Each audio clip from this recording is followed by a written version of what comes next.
I could have order, please. We're gonna get started on the meeting.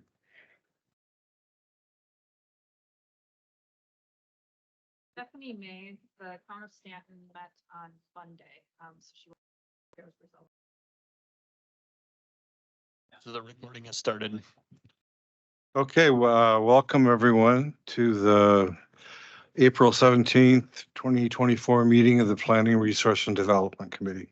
You can see by that all members of the committee are present, so we have an agenda. Approval of the minutes from the April meeting, please. Motion by Supervisor Morehouse, second by Supervisor Kinnear. Any questions or comments or corrections? Okay, all in favor of approval, say aye. Opposed, say no. Minutes are approved. Do we have, I think Tracy is going to give me some comment. I know we have a few people that we'll have two opportunities for public comment today. The informal comment at the beginning of the meeting. So if anyone here would like to just make general comments about anything and about the topics today at the beginning of the meeting, we'll do that now. And then we'll reconvene the public hearing that we started a month ago. And that will be the official record. If you want to testify at that, present testimony at that, we'll do that then too. So there are two opportunities. So does anyone have any wish to, I have names for public comment here, but I don't know whether you want to do just general public comment or you want to wait till the public hearing. So any general public comment? Yeah. Go ahead. Name and address.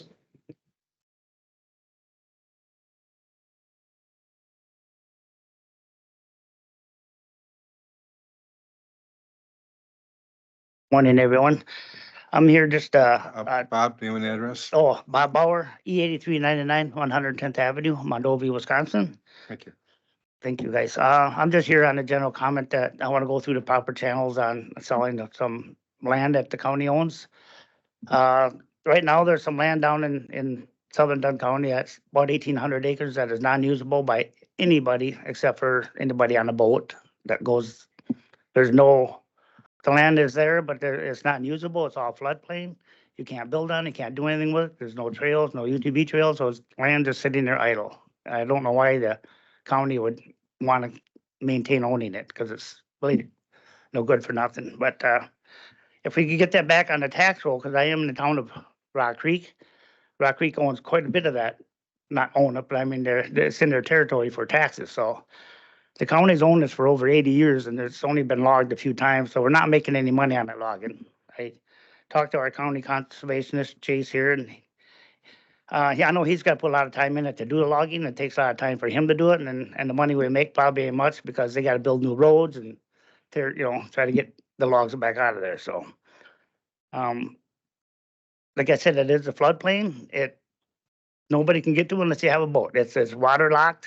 There's water. These are islands, 3 islands, and they're just waterlocked. Nobody can get to unless you own a boat. So most of the people in Dunn County don't even know we own it. I talked to board members, and after I brought it up, they said, "Oh yeah, we do own that." They even forgot about it. So if we could get it back on the tax roll, towns are looking for more revenue, just like the counties are, to try to get their roads up to date. But the county owns the town of Prue and the town of Rock Creek, both own sections of that, or it's in their territory, I should say.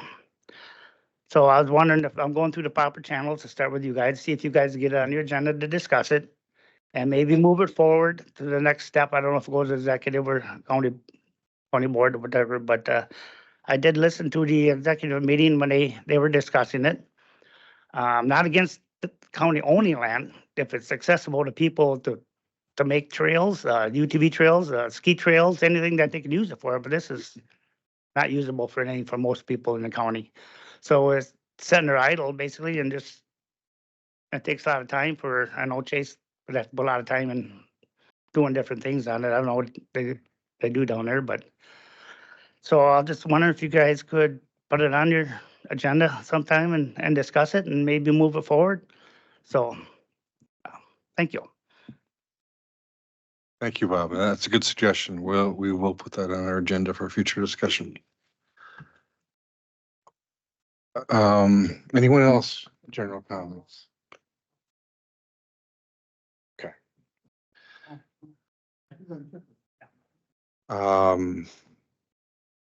Then I guess we are to the point where we'll reopen the public hearing that we took a recess from. And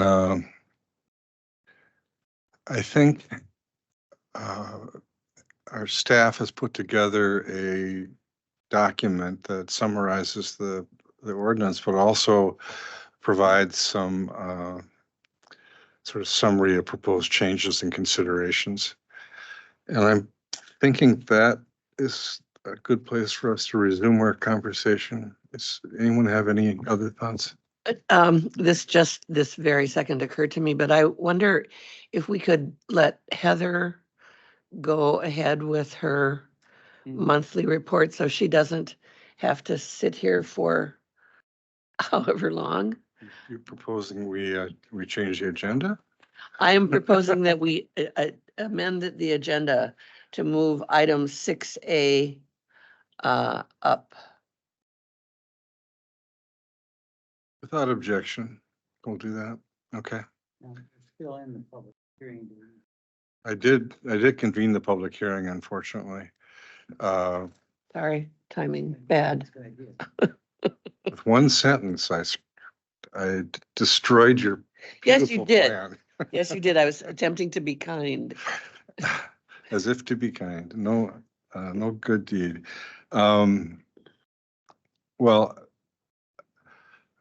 I'm going to have to, in just in terms of procedure, I think since we did open the public hearing, we need to continue with it. Good suggestion. We can redo the agenda in the future. I thought about that too, actually, and then neglected to think about it in time also. But Heather, you can work on other stuff on your computer while we're doing this. Okay. You don't have to pay attention to the hearing. So that having been addressed, is it okay with the committee if we begin by talking about the considerations that staff provided us? Let me just say too, so in the public hearing, the committee will continue the discussion, which is kind of a review of the ordinance itself. Then we'll have an opportunity for anyone here who wants to speak publicly, offer public testimony to it. And then we'll have when you do that, since it's a public hearing, I'll have to ask to swear you in, just real briefly. And then the committee will have whatever internal discussion we want inside of the hearing. We'll adjourn the hearing and then we'll have a discussion about what, if any, action we want to take on the ordinance that's before us. So that's how that part will work. Chairman Quinn, as far as the written public comment, do you want that before or after the staff report? Let's do it before, yeah.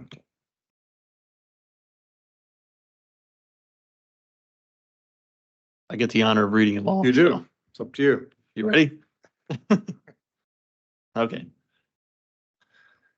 We received 5 written comments for this particular topic. The first we received on Wednesday, April 10th at 9:24 p.m. Members of the Dunn County Planning Committee. I'm very much against the proposed revision to the Dunn County zoning regarding detached ADUs in the R1 zoning. Most of the R1 zoning in the town of Tanner is surrounding the Tanner Lake area. This area is a very environmentally sensitive area. Until municipal sewer and water is made available around the Tanner Lake area, it would not be wise to allow a greater density to the population in the R1 zoning classification there. This proposed zoning would allow additional dwelling units in an area that is already densely populated with homes and families that rely on private wells and septic systems. With more dwelling units added, it would mean a greater burden on existing wells and septic systems. Many wells in the area have already been experiencing problems with contaminated water, and there have also been problems with failures of septic systems. It wasn't too many years ago that there was a large revision to the Dunn County zoning. At that time, there were public hearings held, and there were a great many residents that expressed their desire to have the R1 designation to mean single family with one residence. This proposed amendment will allow another dwelling on the same lot. If people want to build an additional dwelling on their R1 lot, they can apply for a change in their zoning to another classification that would permit more than one dwelling unit on a lot. I fully understand why people might desire to provide provisions to allow elderly residents an opportunity to have loved ones or caretakers living nearby. There are already provisions in place in the R1 designation for additional living space as long as it is attached to the primary residence. I also would like to know if there will be appropriate construction material standards put in place when permitting a detached additional dwelling unit. Could a converted semi-trailer or a converted shipping container be used in the building of these ADUs? I have been a member of a planning committee in 2 different towns. Both of these towns had an R1 zoning classification that meant single-family residence. Please keep the R1 zoning classification and do not dilute its meaning of single-family. Thank you for your consideration. Diane Bassett, N8049, 575th Street, Menominee, Wisconsin.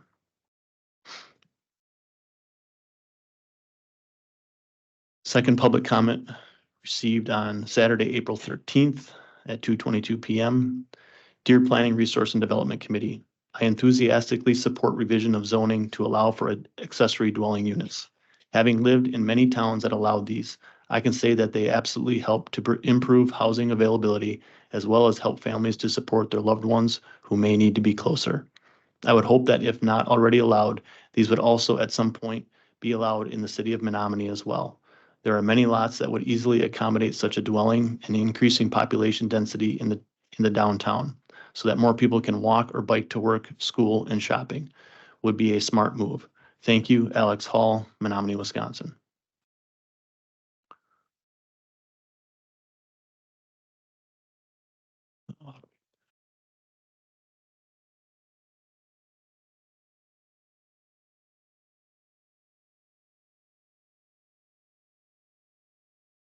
Third one received Monday, April 15th at 8:37 p.m. Hello, regarding ADUs, as a Stanton Township Supervisor, I'd like to share that our town board is in support of the proposed amendments to Chapter 13 of the zoning ordinance. It was discussed in our monthly meeting this evening, April 15th, and it looks good to us. Thanks for your time, Stephanie May.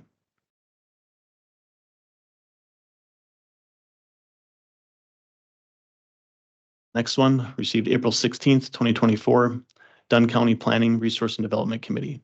The Chippewa Valley Home Builders Association is writing to support the amending of the zoning ordinances to allow for accessory dwelling units. As the Dunn County Housing Study released in 2023 reported, the need for housing has become critical across Dunn County. It is important that a variety of housing be available at different price points and for all stages of life and income levels.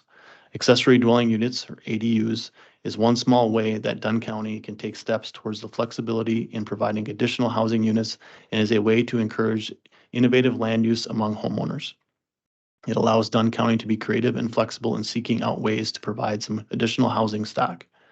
Adjusting zoning codes to allow for ADUs are becoming a more popular practice as a way for communities to address housing challenges. However, ADUs are designed for a very niche market and only a small group of people would take advantage of this opportunity. Homeowners can't seek financing to build an ADU, and the cost of a new ADU structure typically exceeds $100,000 due to material and labor costs, and they still must meet other zoning code regulations. This means that you will not see a large influx of ADUs being built in Dunn County, but would allow for homeowners who have the means, the ability, and the desire to build an ADU for a caretaker, young adult wanting independence, or even possibly a small farm worker. ADUs won't have a significant impact on density, but will allow for Dunn County to be flexible and allow some additional housing stock. It's important that we all work together to address the housing shortage through looking at opportunities to provide flexibility and creativity in zoning ordinances. In a user's guide to Wisconsin neighborhood affordability, the study looked at how Wisconsin cities could address the lack of housing and affordability crisis, and one of the key recommendations was accessory dwelling units should be allowed by right for single-family zoning districts. We encourage the county to work with the citizens to address concerns related to water quality, but believe these issues can be addressed with the current plans in place and continuing to review additional standards or processes to ensure environmentally sensitive areas are protected. We understand this is a big change for Dunn County, but strongly believe that this is one small step that can start having a small impact on the need for housing in Dunn County. Sincerely, Pat Smith, Government Affairs Chair, Chippewa Valley Home Builders Association. And this comment also had attached to it the manual. And the last public comment received April 16th at 2:09 p.m. to the PRND committee. I am writing this letter as an educational offering for the committee to consider in relation to the proposed change to the attached accessory dwelling unit, AADU, junior accessory dwelling unit, JADU ordinances. As the ADRC manager for the ADRC of Dunn County, I am acutely aware of current and growing needs for caregiver support for elders and those with disabilities in our community. Allowing for families to care for their loved ones on their own property is a vital need at this time, and this need will continue to grow. There are currently huge shortages of caregivers in workplaces or available for hire in communities, and families are needing to step into those roles. These needs are anticipated to grow exponentially with the increase in the aging population. It would be wonderful if we would creatively look at ways to make these caregiving arrangements easier for our family caregivers, and allowing for AADU or JADU type housing arrangements could be looked at as a way to offer support to the growing number of folks with these needs. Another need that these sorts of family units could help fulfill would be a need for childcare provision. There is also a large shortage of childcare providers in our community, and providing families with this option allows for extended family to more easily fill childcare needs. This also gives our elders a strong purpose in life, which many of our elders share is lacking. If any members of the committee would have any questions or need clarification, please do not hesitate to contact me. I am more than happy to discuss this further with you. I can be reached in my office at the ADRC of Dunn County at telephone number 715-231-6481 or by email at tfisher@co.dunn.wi.us. Thank you so much for your time. Respectfully submitted, Tracy Fisher, ADRC Manager, ADRC of Dunn County. And that concludes the written public comment. Thank you. Then the staff would, not going to read the whole neighborhood guide. The staff would go through, put that up and, I don't know, Andy, you want to kind of guide us through this a little bit? Your thinking on it?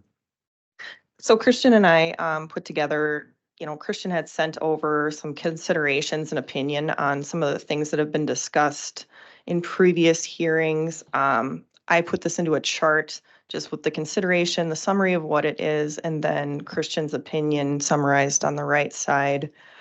I don't know if we want to start with one of these and just maybe discuss each topic. Sure.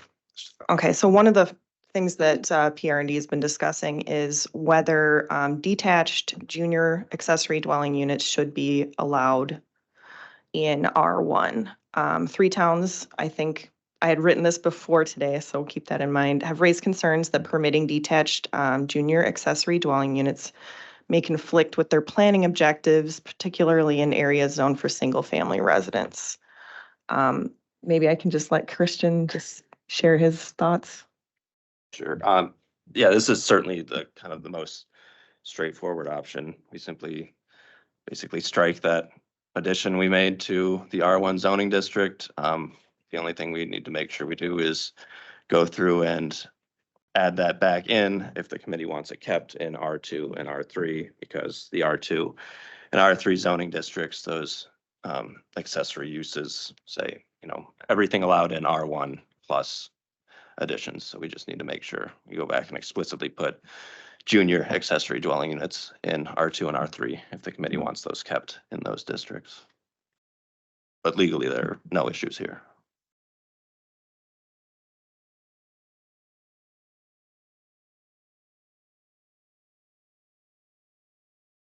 Any Any comments at this point on that? Okay, let's go ahead.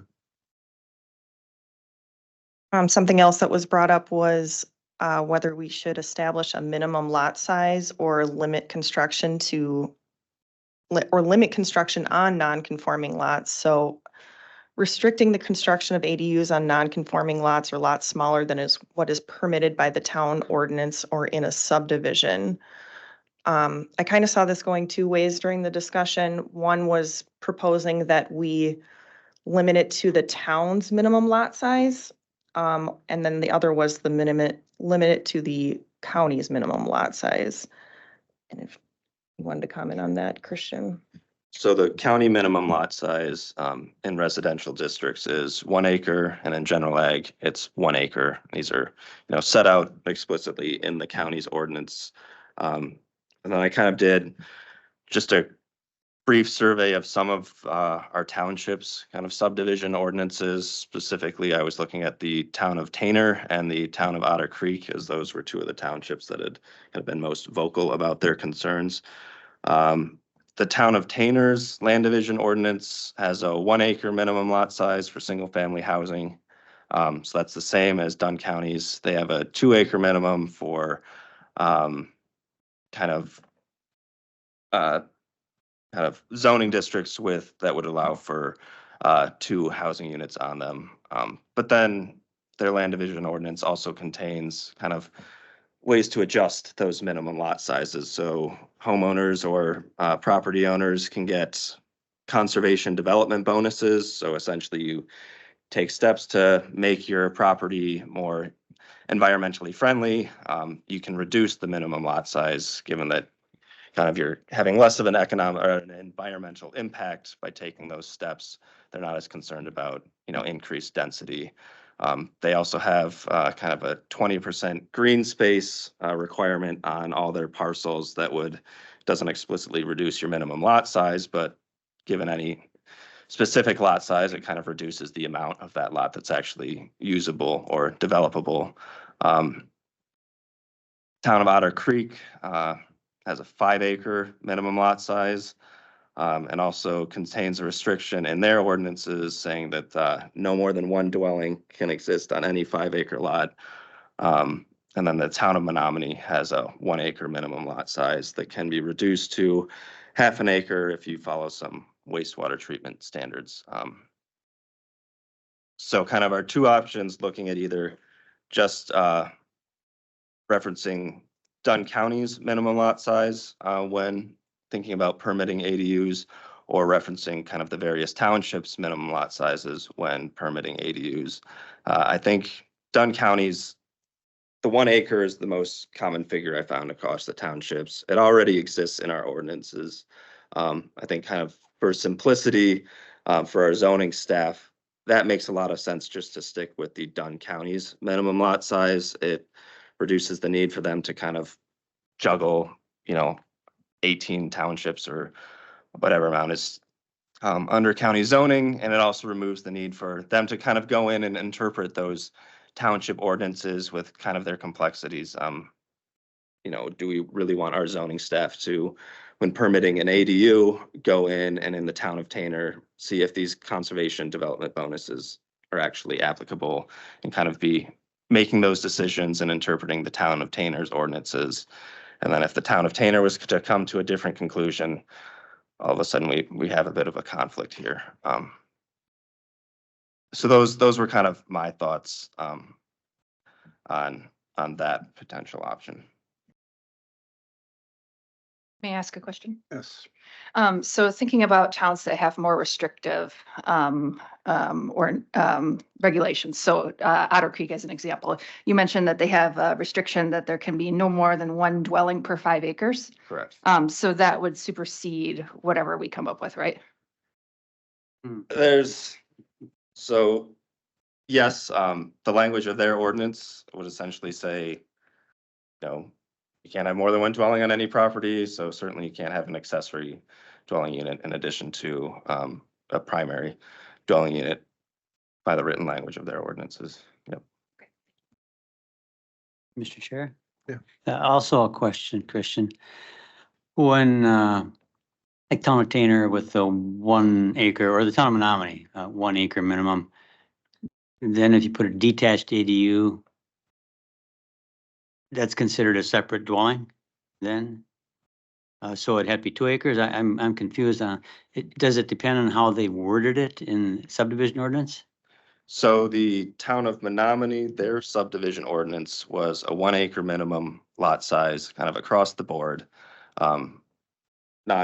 Not specific to any sort of use or any buildings on it, and that could be reduced to a 1/2 acre minimum lot size if you met certain wastewater treatment standards. It was the town of Tainter had a 1 acre minimum for single family housing.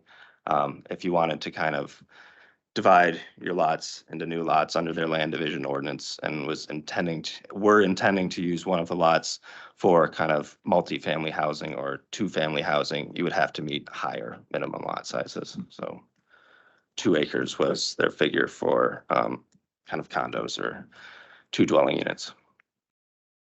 Yeah, I'm just a little confused yet, but so in Tanner, if you put a detached ADU, that would count as, I mean, how would that work for Tanner? And can I answer this? Sure. Thank you. So a separate detached ADU is another dwelling unit. If it's attached and it's part of the whole household, it's considered that.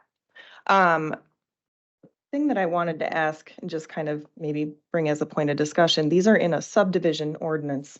So this comes into play when someone is proposing a land division. So if they're splitting off acreage on their property, it wouldn't, I don't believe they would be able to enforce this as a land use that's permitted or not permitted. So if someone already has the lot and wants to put a second dwelling on it, they would follow our zoning ordinance rather than a subdivision ordinance. Is that, I believe that's how it works, but, Yes, I think that's correct, although I can't imagine the town of Tanner would be right. happy about kind of somebody dividing their properties under kind of the assumption that they'll be using it for single family dwelling and then turning around and Right. Okay, and so that's a good point, there about their subdivision ordinances, not zoning. Same thing with the 30% or 20% green space, that's only on new ones. correct. That's not on old ones. So it wouldn't affect anything that's already there. So that's clear as mud. No, that makes a big difference, subdivision ordinance versus zoning. So what I just brought up about Otter Creek then, is that a subdivision ordinance or is that zoning or? That is the town of Otter Creek's, it's named their building ordinance. It's Oh. not. All right, so, and saying if the town of Otter Creek was considering issuing a building permit for one of these ADUs, they could decline to issue that. If you were considering putting multiple dwelling units on a single 5-acre lot. Okay, thank you. Thank you for asking that one again, yeah. Okay. Any other questions on this or any other thoughts from staff on this?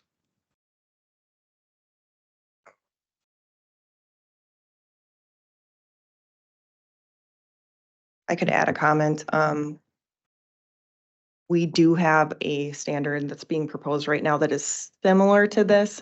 It doesn't call out specifically that they can't build on a 1 acre lot or smaller.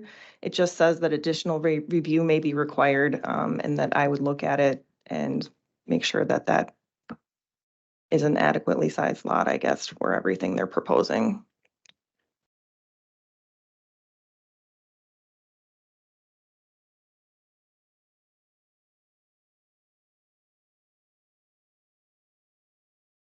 Okay. Um, let's move on then.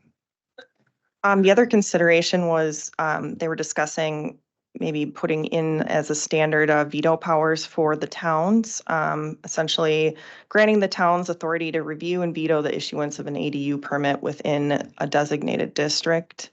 And I'll let Christian comment on that.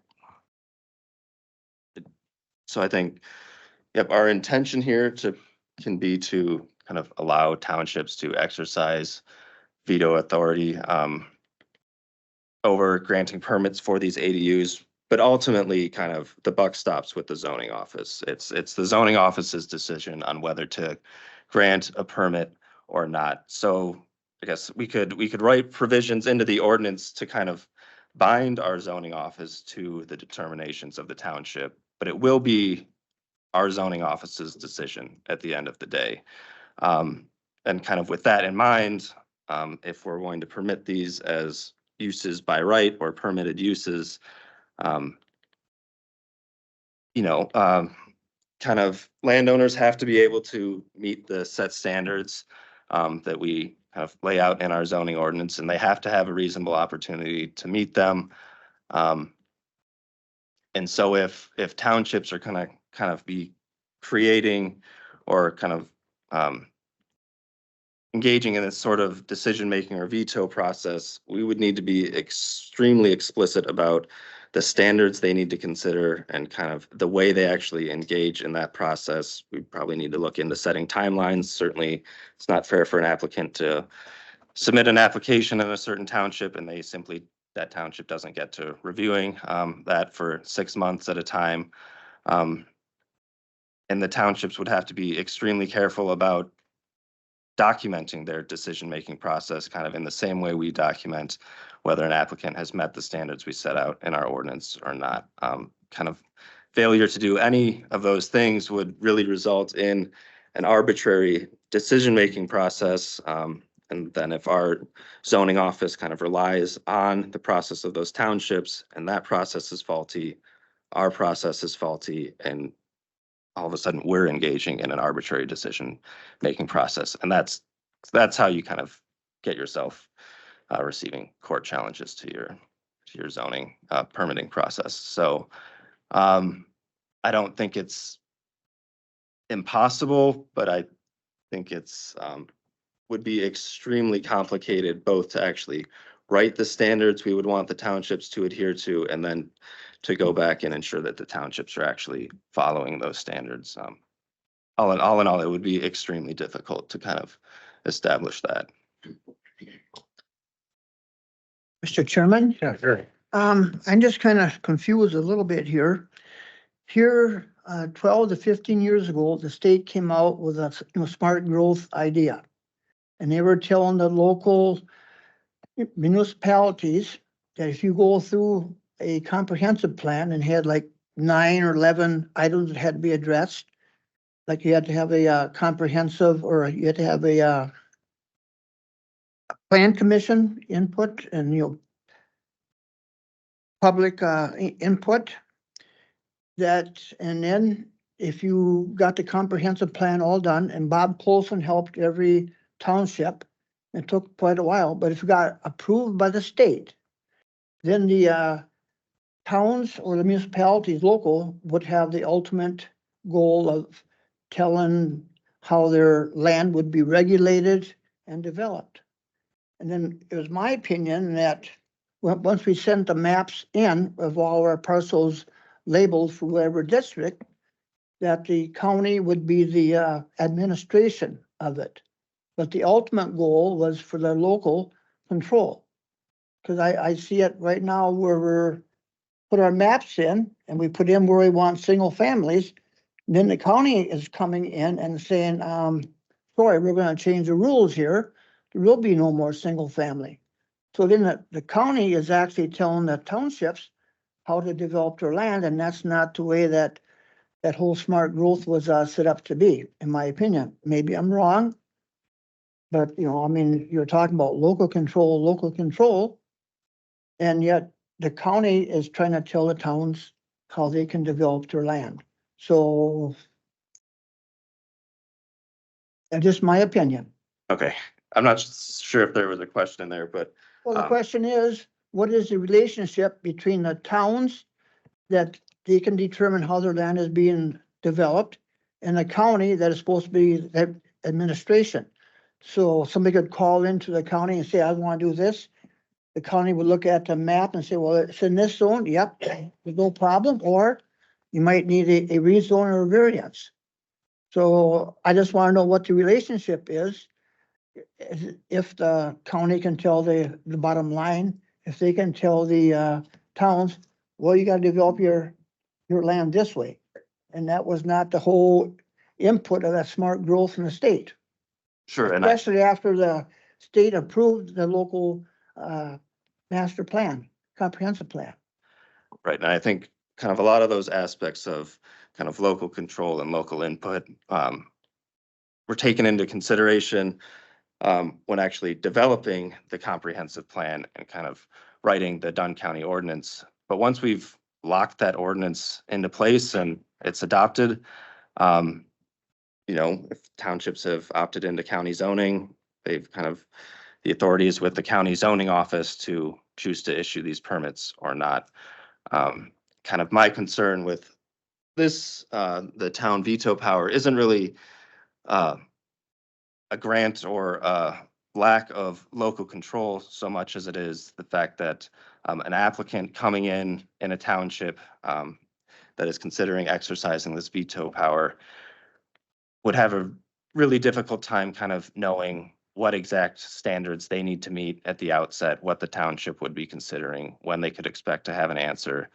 And if our decision-making process is kind of shrouded like that, all of a sudden applicants, citizens of Dunn County, they're not really being notified of actually what the law relating to ADUs is, what they need to do in order to kind of build one of these buildings on their property. And that's when kind of courts step in and say, hey, you're not drafting these laws correctly. But I think where the problem comes in is you say that the townships applied to be part of Dunn County zoning under the stipulation that they had all these zones, and that's what they agreed to. But then later on, when you change the meanings of some of these zones from single family to multifamily, that's a major, major change. And to say, well, I mean, you agreed to county zoning, to the county zoning at the time that we signed up for it.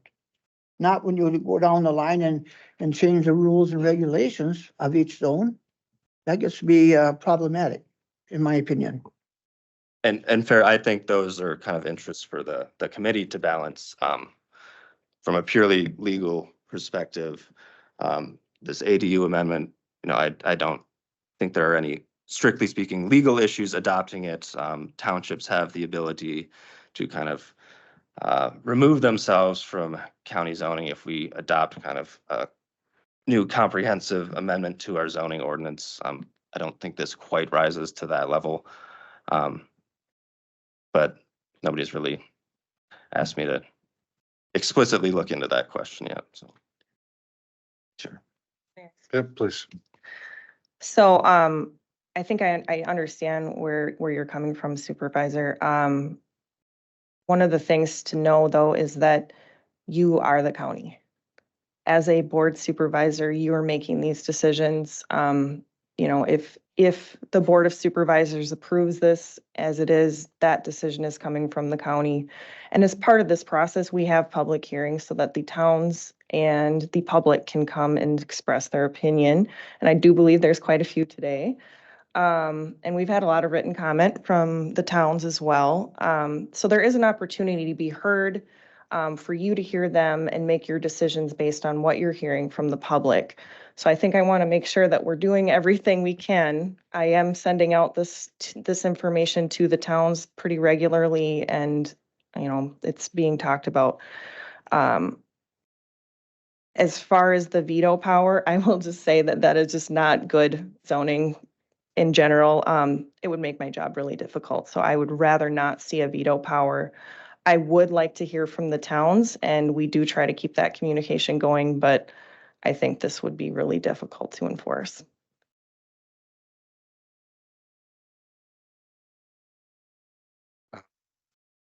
Yeah, I agree with those two opinions. I wonder, and it's difficult to, I mean, the world changes and circumstances changes, and we as our government that we control has to have the opportunity and the ability to respond to those changes. So if we decided to make this change, it would only happen because we felt that there was support, pretty overwhelming support for the kind of changes that we're making or suggesting. I wonder, Christian, earlier you said that like in the town of Otter Creek, they have a 4-acre lot minimum. How, so they set their own lot, every town sets their own lot minimum. In this case, could they set the lot limit, a minimum in a way that would make it preclude ADUs from coming in?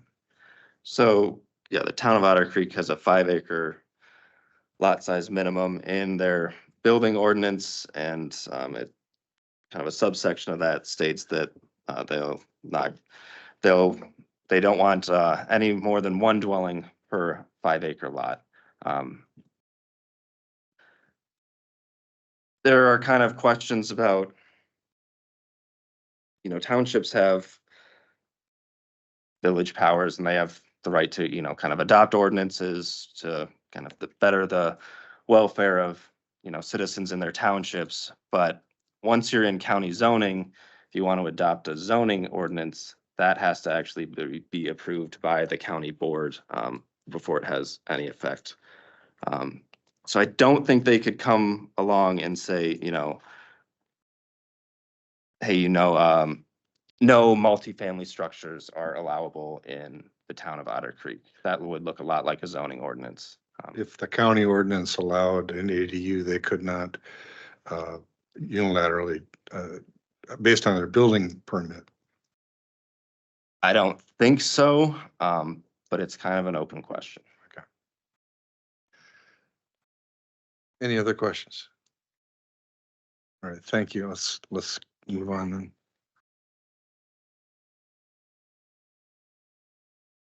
That's all I have on the considerations that were included in the packet. I don't know if we want to discuss any other ones that have come up. Just one quick question. This time I didn't go through everything word for word. Were there any changes at all in the text from last time? So yes, there were those 2 changes we had discussed.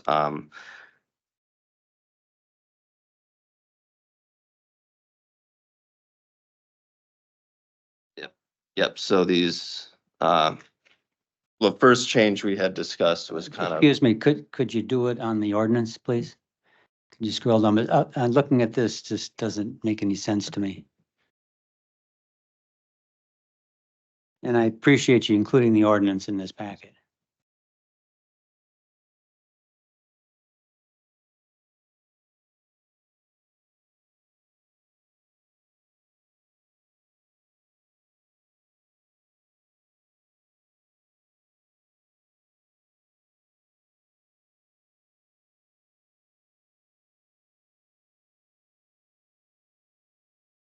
First one I see is on page 11.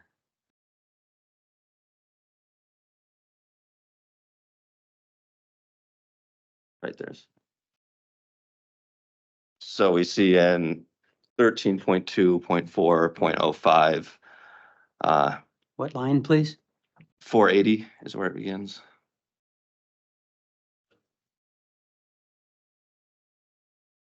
Yeah, right.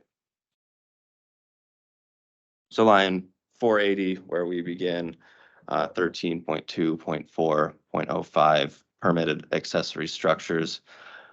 This used to read kind of the last sentence, accessory structures shall not be designed or used in part or whole for human habitation or any unauthorized accessory use unless properly permitted as an accessory dwelling unit pursuant to, and then it was a reference to the ordinance section with those kind of use regulations. We removed the reference to unless properly permitted as an accessory dwelling unit and just have it read unless properly permitted, because that restriction on human habitation would cause some problems with bed and breakfast. So it was kind of just a quick little cleanup, and that same change exists in R1, R2, R3, and general ag, all areas that allow for B&Bs. And that's it? I remember that one. Yeah. Yep, and Okay. then there was a second change, if we can go down to the supplementary use regulations. 13.3.17.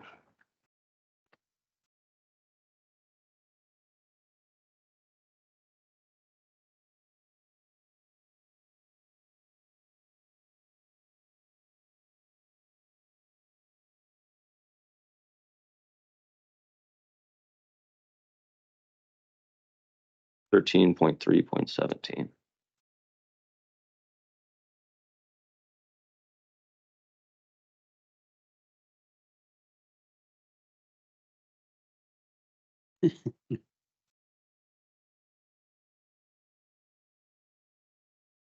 That's good.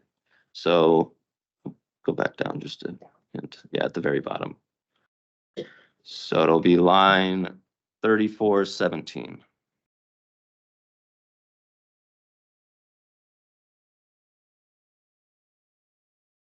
Okay, I see it. So this final addition is kind of subsection L, compatibility with other ordinance sections. And this was a result of that kind of concern with the provision at the very beginning of our zoning ordinance, 13.2.2 sub B, which basically said no parcel could have any more than one principal use or building on it at a time. And because we were putting attached ADUs as a principal building or principal use, that subsection would kind of conflict with that. So we put this little section in here to say where identified as a permitted principal use, accessory dwelling units may be constructed on parcels in addition to other principal uses and structures without violating 13.2.2 sub B. And 13.2.2 sub B does have explicit language saying in that section that if this restriction is in place unless allowable by other ordinance sections. So there should no longer be a conflict. When we had originally discussed it at the previous hearing, we had discussed putting that language kind of in each zoning district, their permitted principal uses, and kind of having that language repeated 4 times across the 4 different zoning districts we're considering touching. I thought moving it down to our actual supplementary use regulations would just make things cleaner. If we choose to remove ADUs from some of our zoning districts, we don't have to worry about copying this language over and back again. Yeah, thank you. Okay. May I, Sure. I've been following up with one of the town board members from the town of Otter Creek on their, the concerns that they raised in their letter, in my capacity as a individual board member to seek some clarification. And I wanted to bring up a couple of the points that they raised, some additional considerations that I think are valid and that we could meet, if I may. Sure. Okay, so the first one is regarding mobile homes. The concern is with the very old mobile homes in particular, that it might be a safety issue. They point out that in the use regulations for R1, I think it was, that it prohibits very old mobile homes, like older than 1976 or something like that. And so it seems to me, for consistency, that it would make sense to add that in if it's being used as an ADU, no? I mean, it could for just clarity, but it still applies. Okay, So that applies to any structure in, okay. All right, and just to keep in mind too, any ADU will still need to follow uniform dwelling code as well. Okay. So that would address safety, but we could mention it in here as well. I don't think there would be an issue with that, but I'd let Christian answer for sure. Strictly speaking, there wouldn't be an issue. And if we think making that addition would be useful in kind of addressing some of the concerns of the town of Otter Creek, that's fine. I'll just kind of my only real concern with kind of duplicating legislation or kind of regulation across multiple areas of the ordinance is if for some reason or another it would change in the future, you have to just make sure you're tracking all these different areas that Mhm. regulation exists. Yeah, go ahead. Just to follow up on Monica's, I think that mobile home restriction was a certain date because there was requirements at that time, and it's in, I think, other ordinances too, like subdivision ordinances and so forth. I think maybe even town of Menominee. I can't remember for sure. But that seems like an easy thing to say. Find out what that date is when the changes were made to their quality and put that in. And Thank you. So I wanted to check where this was listed in our ordinance already. So line 202, this is under general provisions of height and area. This is where mobile recreational vehicles are addressed. So I think it should be pointed out, that this is as a permanent principal residence. So an accessory dwelling unit as a detached unit, I believe is under accessory use right now. So this might be something we would need to change. Whether we address it up here or in the ADU section, I guess would be up for debate, but this describes, a mobile recreational vehicle shall not be used as a permanent principal residence and is defined as, and then that lists it there. But this is a recreational vehicle. I'd like to find the 1976 language because I know that's in here as well. Let's see if I can get it. Permitted principal structures under R1. Structures necessary to house the permitted uses, single-family dwelling, excluding mobile homes constructed before June 15th, 1976. So this is line 421. So this could be language that could be extracted and put into our ADU if that's what they're, you know what I'm just wanting to show this is only in the R1. If it's somewhere else.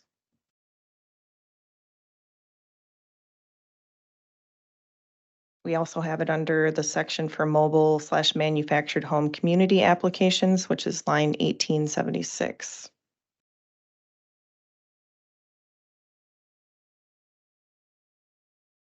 And it's also included in our definitions of mobile/manufactured homes. And that is line 4291.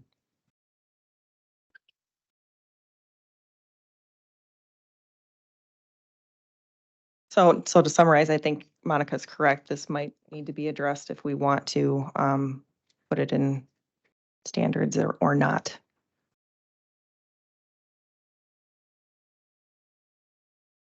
I think it makes Yeah, it sense. seems like Yeah. something we should do, yeah. You have other points, Monica? Yes, there was another one. This one's a little bit more complicated. They have a problem and a proposed solution, okay? So the concern is trying to prevent somebody from making a mistake, right? So somebody might think, oh, I've got this large lot in GA. I could build a detached ADU, and then when I'm done with it, I can just split it off and sell it. And they might run into problems down the road if there's shared septic, shared well, shared driveway, or if they don't meet the minimum lot size requirements. So the concern is, we don't want people to make a mistake and then they are upset. So that's the problem. The proposed solution is to add a deed restriction. The way that they explained it to me is just that this deed restriction would just convey information, right? It would be effectively just a note saying these would be the requirements if you wanted to subdivide and sell it, so that they know what they're getting into, and if the property is sold down the line, whoever buys it is aware of the restrictions as well. Chairman, may I? Don't, I think that is included, and am I mistaken? We do have language in there requiring a deed restriction that points out that a land division would be required and you would need to meet the rules of the land division ordinance in order to do a split of the ADU to separate it. It doesn't get into the details of what that involves or what those rules are, but that's what it says at the moment. We could bring that up on the screen here too.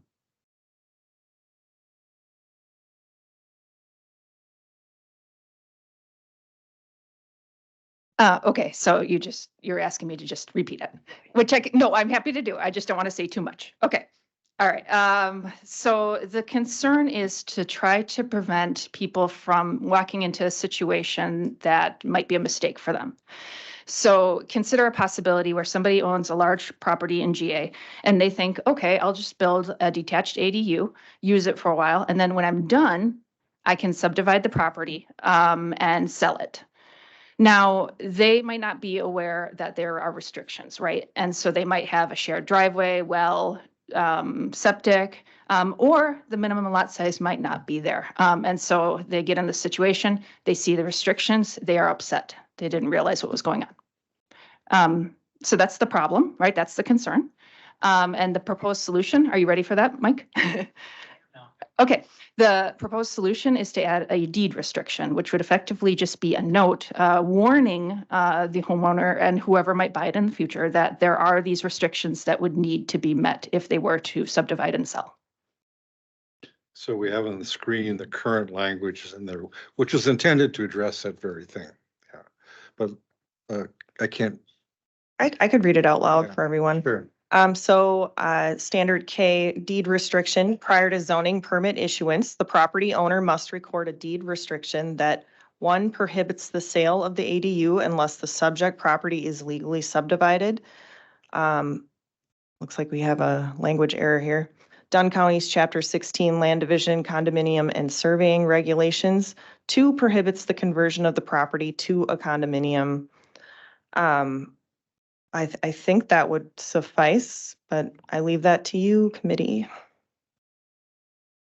So Monica, your suggestion is that that's maybe not, is not clear enough to a typical landowner or purchaser. Maybe. I mean, this wasn't my concern. I'm just relaying a concern and trying to address it. Yep. I personally didn't notice this part about the deed restriction.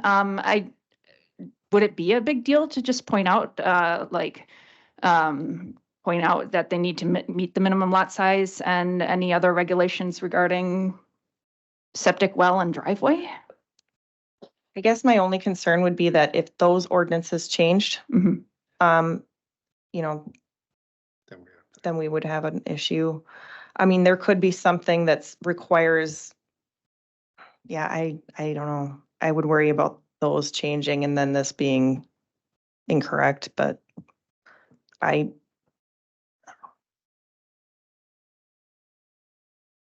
mean, deed restrictions typically refer to kind of agreements that run with the property between property owners and, adjacent property owners or people who might like to use it. I haven't really seen any sort of deed restriction that would say, hey, you need to comply with, wastewater treatment standards or zoning standards or something like that. So restrictions that are kind of just, it wouldn't even really be a restriction. You're obligated to follow those standards regardless of whether that language exists on your deed or not. I don't know that I would be terribly comfortable with the idea of us kind of mandating that people need to basically just have language that tracks with their deeds in perpetuity. I mean, it seems like the most important thing is that we require a deed restriction to be placed on the title so that, and that reflects the considerations that deed restriction would Mr. Chairman. entail. Mr. Chairman. Yep. I mean, all due respect to the town of Otter Creek, I mean, I don't see how this doesn't absolutely address those concerns without adding every possible and potential exigency that might occur when a landowner wants to subdivide. I mean, it says a deed restriction. Yeah, from my perspective, based on this discussion, I think that this concern has been addressed. Perhaps the Register of Deeds would have an opinion. Was it See, it's a good thing I'm here.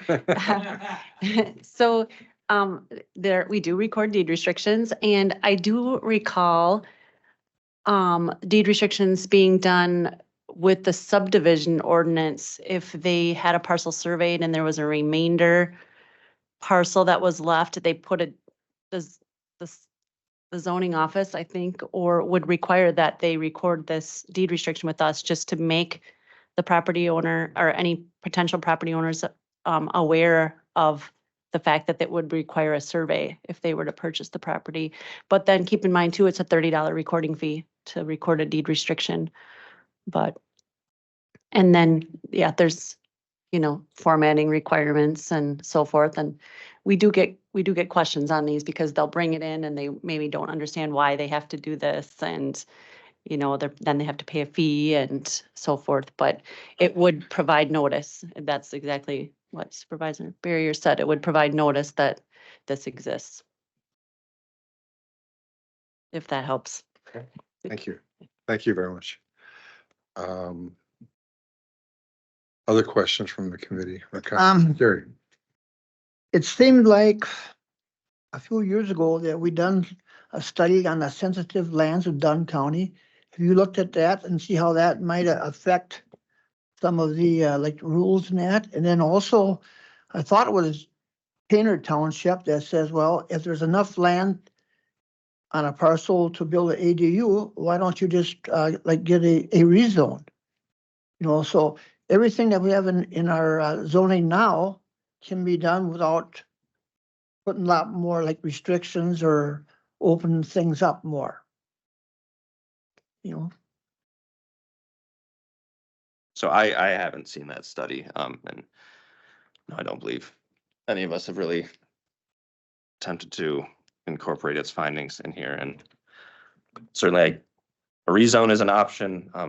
It does require more steps than just going through our zoning office for a permit.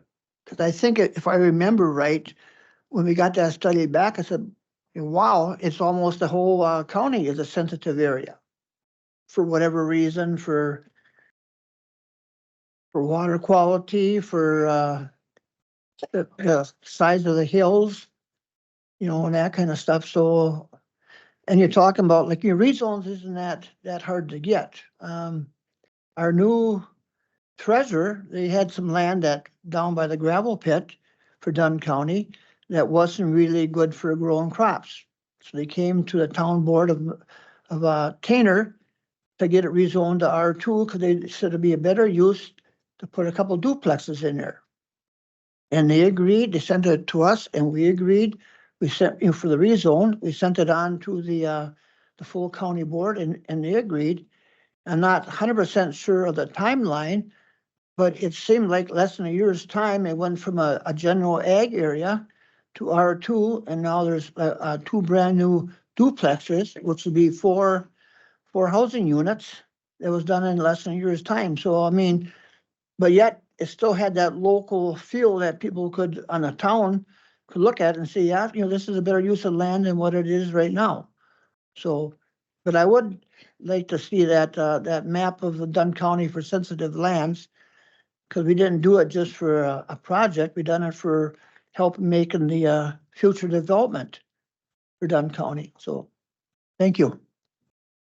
So, then one consideration seems to me with just relying on rezones as a way to deal with this is that a rezone kind of allows any of the permitted uses in that zone to happen forever going forward. So you're not just saying, well, you can build a duplex here. You're saying any permitted use in R2 could happen here, and we have no control or authority over it. In the case of the ADU, what we're saying is only an ADU meeting these very specific requirements can be done here. And that feels to me like it's more consistent with the land use ethic that the towns have adopted.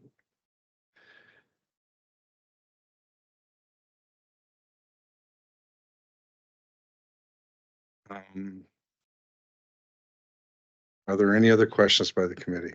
Okay. So we have a long list of folks who want to make comments.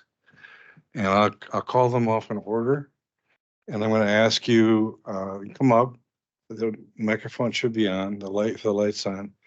If, I'll have to swear you in real briefly. And since I think we have 12 people, so, if we can keep the comments to a couple minutes, that would be really helpful. The first name on here is Patrick Sand. I think I'll just let it go. Okay, thank you. And that's fine too. If you feel like someone else has covered your point, that's fine. Kent Jackson.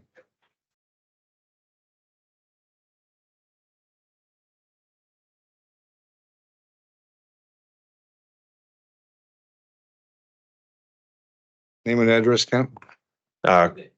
Kent Jackson, N6281, 390th Street, Menominee, town of Menominee, that is. Raise your right hand, please. I'm sorry. Do Yeah, you no swear your problem. testimony today will be the truth and only the truth? Yes, I do. All right. I want to thank you for the opportunity to speak today.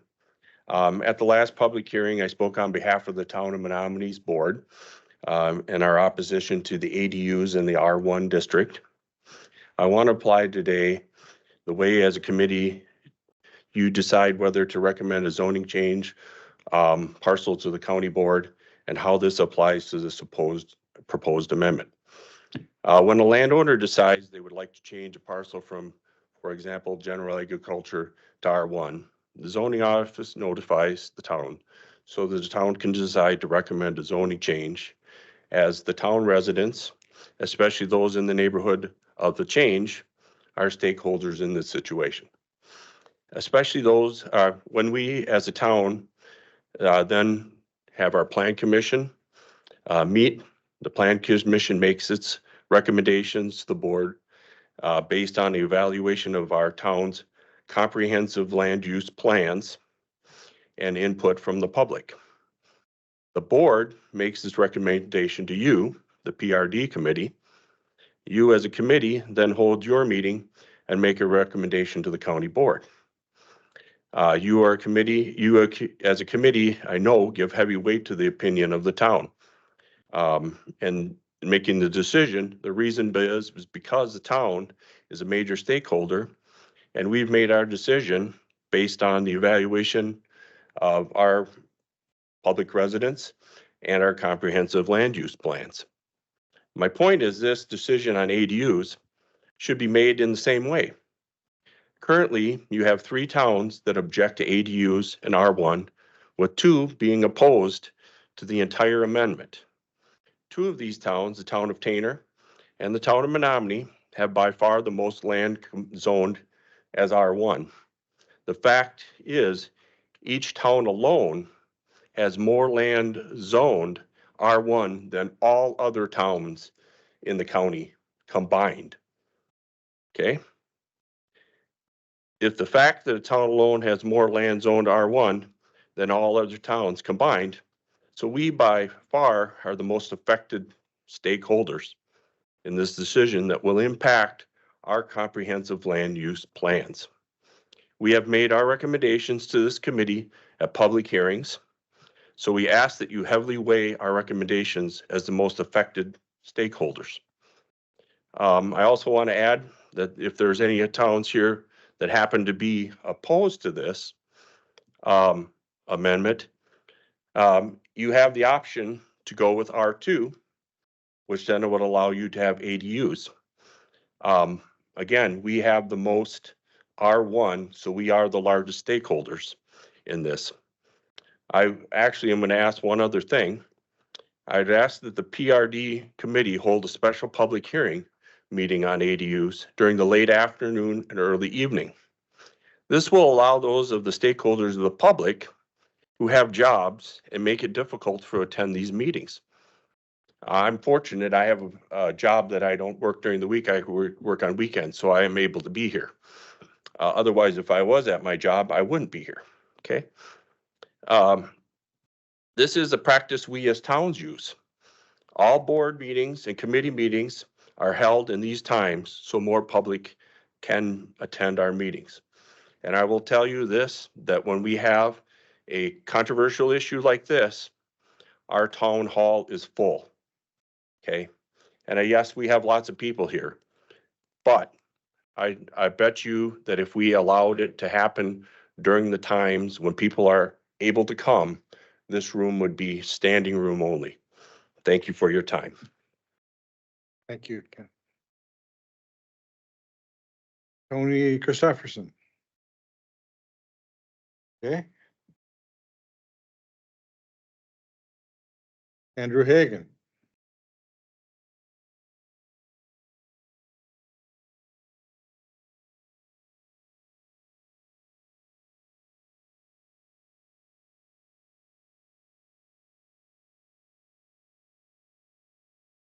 Name and address. Andrew Hagan, 2868 Whisper Court, Unit 8, Menominee. You swear your testimony today will be the truth and only the truth? I do. So just a little quick background and for full disclosure, I am the county supervisor for District 22. I'm also on the Housing Advisory and Education Committee, as well as the joint Dunn County Transit and ADRC. With that being said, I wanted to talk about two different cities real quick, Sioux Falls, South Dakota, and Fargo, North Dakota. My grandparents live in Sioux Falls, South Dakota, and about 20 years ago, they built their house on the edge of the city. Since then, the city's expanded and their house is kind of like right in the middle of the new area. And about 10 years ago, for Fargo, North Dakota, I was speaking to a city planner there. And they said with the oil boom out west there, the city there also like expanded and like incorporated West Fargo as well and kind of merged that together. All that is to say that for both those cities, it also meant an increase in essential services for the expansions of the cities, as well as just the overall urban sprawl that has happened because the cities expanded outward because of that.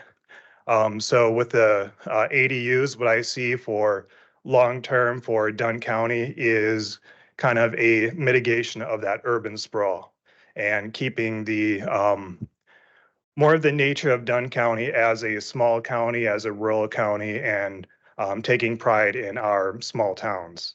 Because when I look out, what are the lands that are around the cities that we have here, other than, you know, agricultural lands? So were the county to experience, hopefully, such prosperous natures such as those other cities, we would expand outwards into our agricultural areas. And therefore, I would lose the sense of the small town and small communities that we have. With that being said as well, the addition of the ADUs, I also noticed the R1 zonings under 13.2.3.02, the permitted principal uses, also lists churches, schools, essential services, and things like that, which I think would be incredible benefit to the people who would be potentially living in the ADUs. So yes, ADUs can be built on R2s, R3s, all that, but I see the people who would benefit from ADUs would be most benefited from living in those R1 districts because they would be potentially, of course, can't say for sure, but potentially closer to the services that they would need. In addition to that, because we would be building closer together instead of building outwards as a transit committee, I can see an increase in ridership with the bus services as well. And just a quick anecdote, I had a coworker talk with me last week or so. She and her husband are looking at building a ADU for their nephew from overseas to come live with them. But I had to tell her to put that on pause for right now and wait till all this stuff gets worked through because we don't really know what's going to happen in that type of situation. And right there is a family that is currently affected by whether or not ADUs get passed or not. So thank you very much. Thank you, Andrew. Bob Cook.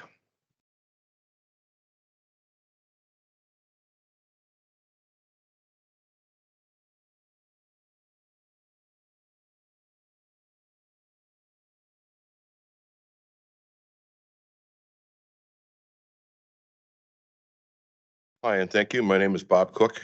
I reside at E6477, 490th Avenue, Menominee. I am the chairman for the town of Red Cedar. And Sorry. Do you swear your testimony will be truthful and only truthful? I do. Thank you. Town of Red Cedar is probably in the most unique position of all the outlying towns. We have no R1.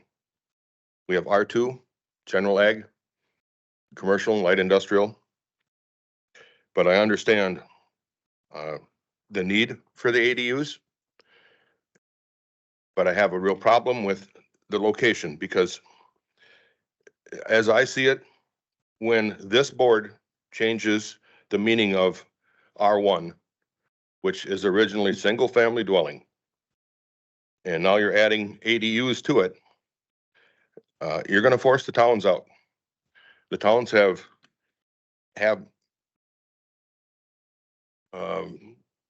the towns have been pushed to doing things for themselves as they did with recycle and garbage, take those responsibilities on themselves.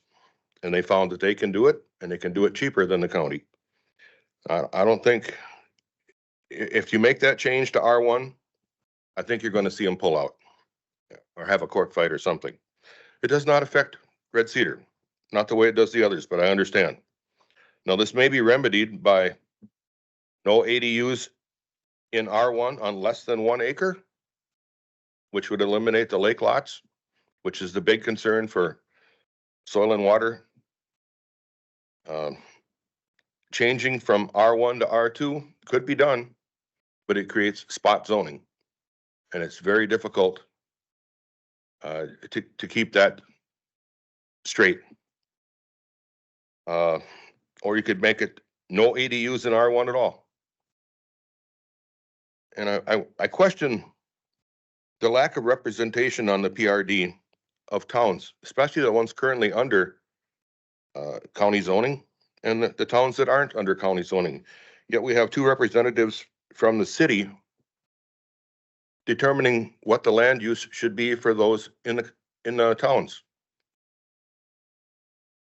I see kind of an overstepping. I don't know if you can understand that or not, but that is my comments for today. Thank you. Thank you, Bob. Chase Potter.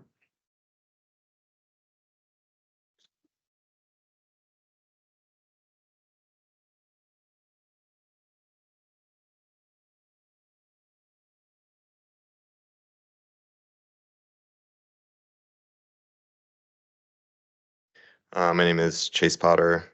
I live at N7706 500 Street, Menominee, Wisconsin, 54751. Do you swear your testimony today will be truthful in every respect? I do. I'm also the chairman of the town of Sherman. I am representing my official position in my comments, but not the position of the entire Sherman board. When I moved to Dunn County, I bought a farm property on 40 acres with 2 livable houses, and I was able to do it and afford it on a single part-time income, making $16 an hour. Now that sounds like it was decades ago, but it wasn't. It was in 2016. Everyone knows that prices have gone up. To provide some context, the median home price in Dunn County has increased from $170,000 in 2018 to $273,000 in 2023. That's an increase of 60%. Combined with interest rates rising sharply in 2023, the monthly principal and interest mortgage payment on the median Dunn County home jumped 146% from 2018 to 2023. I'm assuming that most people in this room haven't seen their income go up 146% in 5 years. These numbers are frankly shocking, and in an environment where interest rates are likely to stay higher for longer, are leading to an acute housing crisis with a broad economic impact. As the chairman of the town of Sherman, I keep a close eye on the new construction in the town. And the homes I see being built are $700,000, $800,000, $900,000 homes on 30 to 60 acres. The old farmhouses are falling down, and the people who live there are barely able to keep up with living expenses, much less be able to keep up with the repairs on an older home. And I notice as the values on everyone's homes rise because of the housing shortage, their taxes are going up too. And I do get complaints from those residents about how high their taxes have gone. In the course of the hearings and meetings about loosening the reins on these zoning restrictions and making it easier for organic housing development to occur, I've heard a lot about preserving the rural community and the feeling of our towns and the character.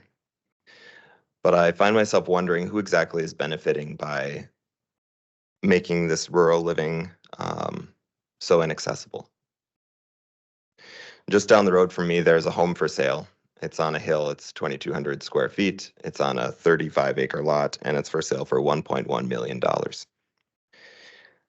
The home has actually been unoccupied for the 8 years that I've lived there. I do see the lights on sometimes. I think it's the house cleaner that shows up to clean it. Beneath the hill, there's actually a starter home that came up for sale a few years ago. It was a 3-bedroom, 1-bath on 1.75 acres. It was for sale for $150,000. It quickly sold. You know who bought that home? A retiree or a young couple wanting to start a family? Well, no, it was the folks on the hill, and they tore it down because they didn't want it in their view. So when I hear the comments about making sure that we don't have too many houses around us, that the density isn't too great, this is the thing I think about.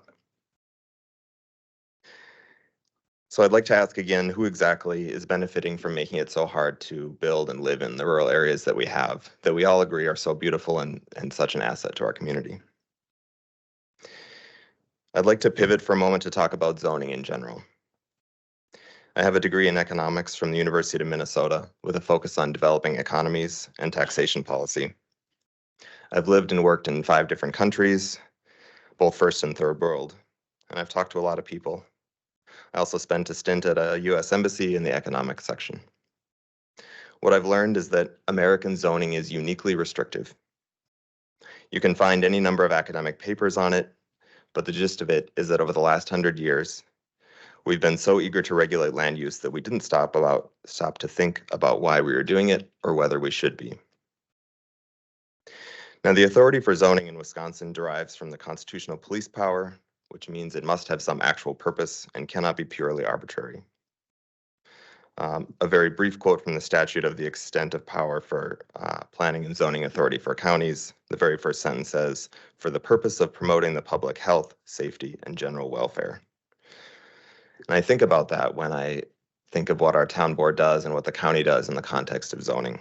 Is what we're doing promoting the public health, safety, and general welfare of our citizens? Should our zoning ordinance prohibit an industrial facility from building in a residential neighborhood? Of course it should. But should zoning stop a neighbor 1,000 feet down the road from adding an attached or perhaps detached dwelling unit to their property? In my opinion, the answer is no. How does that promote public health, safety, or general welfare? And I think that using zoning in this way, particularly in the context of a runaway housing market where prices are spiraling, isn't appropriate and will only perpetuate the economic damage of our housing affordability problem. I'd like to conclude by urging the committee and the towns with objections to find a resolution to move forward to loosen restrictions. Maybe it's not exactly what's been proposed today, but I think that we all have a responsibility to come to a conclusion that we can move forward with. A couple of brief comments on what I've seen here today. Something stuck out to me from the Chippewa Valley Home Builders Association, that this is one small way that we can make a change. I think they're absolutely right that there is not going to be a flood of property owners that are building these. I think we all agree that it's going to be fairly limited.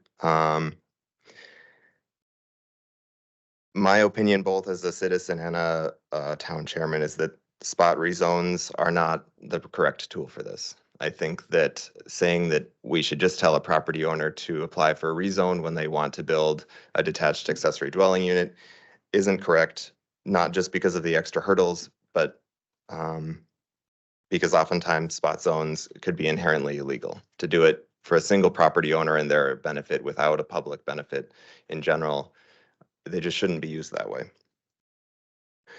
My suggestion would be to allow the detached accessory dwelling units by right in general agriculture, of which Sherman is predominantly general ag.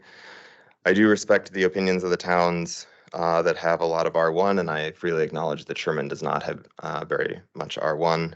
I agree that this committee should place a great deal of weight in the opinions with the most amount of R1. My suggestion would be to strike a balance between allowing it as a permitted use on one hand or the spot rezone on the other, and create a conditional use permit in R1, which would allow both the towns and the county board of adjustment to provide specific conditions and to look at it on a case-by-case basis. I want to conclude by urging this committee. I think absolutely something needs to be done. I understand that it's a tricky situation to be in, but a change needs to happen. Right. Thank you, Mr. Chairman. Thanks. Richard Breen. Pass.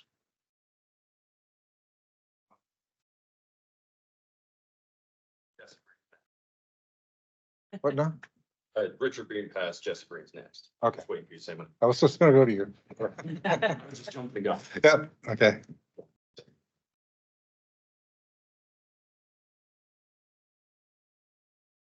Jesse Breen, N6198 County Road K.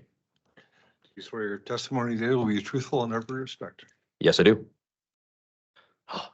Haven't public spoken in a while. So good morning, everyone, and thank you for your time. So a couple points of order, and I'm gonna start with the emotional approaches. This is a topic that's near and dear to my heart because back in late 2020, I invited my parents up to Menominee to live with me because they were retiring and they were empty nesters. They didn't want to stay in the town where none of their kids were and it wasn't centrally located. And I think most of us can agree, I hope all of us, Menominee and the surrounding areas are beautiful. The people are wonderful. We continue to see the growth from the community, from the theater, from the hospital, from the school. We continue to see an influx of culture and intelligence and arts, and my parents wanted to be a part of that. So in late 2020 and then into early 2021, we were researching heavily, my father leading it, building an ADU on my property. I have just shy of 2 acres, and there's several parts of the property you could build an ADU. However, the restrictions in place at the time, and I believe still are, is it has to be connected. I technically could have built a 120-foot breezeway from my main house to an accessory dwelling unit, and it would have counted as connected. What purpose would that breezeway have solved other than bypassing a loophole in the system that's in place? Pretty much anyone can build a ADU anywhere on their property as long as it's connected in that manner. But that serves no purpose. And so I believe allowing ADUs just unilaterally to bypass the loophole because it's useless is the direct approach. In our case, it became too difficult to go through the ADU route, so we went the route of an addition. The addition cost more than I bought my house for. An ADU would have easily been 33% less than the cost I had to pay for the addition. And I'm very fortunate that with my parents retiring and selling their house, I had that fiscal support to make that addition a reality. But in many cases, people don't have that. I'm very fortunate that I have an incredible relationship with my parents, and I am blessed to have them up here. I love having them up here, and I have seen the community improve as a result of having them up here. My parents are actively involved in pickleball, in the arts. My dad's in theater. He's actively worked with the high schools. All of this has served to improve the community. I went to Stout back in 2012 through 2017. I have rented some of the apartments from houses that are here, and I think most of us are aware of the severe lack of quality and control in a lot of these property units that are in place. they are not held to the same standard and restrictions that are being discussed currently for an accessory dwelling unit. Students and professors have trouble finding housing in this area, and instead we're building these massive multi-million 1,500 a month apartments instead of revitalizing our downtown community. The amount of detached garages is a perfect example that I passed on the way here. Just driving through town, you can easily tear those down, or depending on the footings, build above them. You've got an ADU. You have not changed the blueprint of that lot in any way, but you have now increased it to an additional 1 or 2 bedroom apartment, whether that be for an elder of your family, whether that be for a nephew from outside the country, or if that be for a professor who is coming from the cities and now they have a place to stay locally for the several days they are there. Or maybe you use it as an Airbnb for families that are coming and dropping their kids off. There are so many ways to make an ADU viable without drastically affecting the density of the population. And I also would like to, like Chase said, with the Chippewa Valley home, there won't be a mass influx. Costs of materials alone. I've done a lot of additions and remodels around my house. I'm aware of material costs. Not everybody can afford to do this. You're not going to see 1,500 ADUs pop up in the first year, let alone the first 5. You might not even see that. There are so many ways it's already going to be restricted purely from a cost element that I believe, based on a lot of what I've seen, is there's fear and lack of understanding on all the benefits that can be found in this, and that key issues are not being discussed vocally enough. And Kent made a great point of having these in the evening so that we can dispel these fears and talk about how can we make this work in the betterment of all. So that I don't ramble, I'll leave it there. Thank you.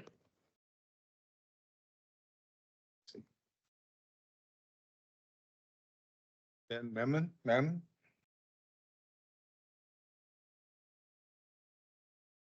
Bill Hoaxeth.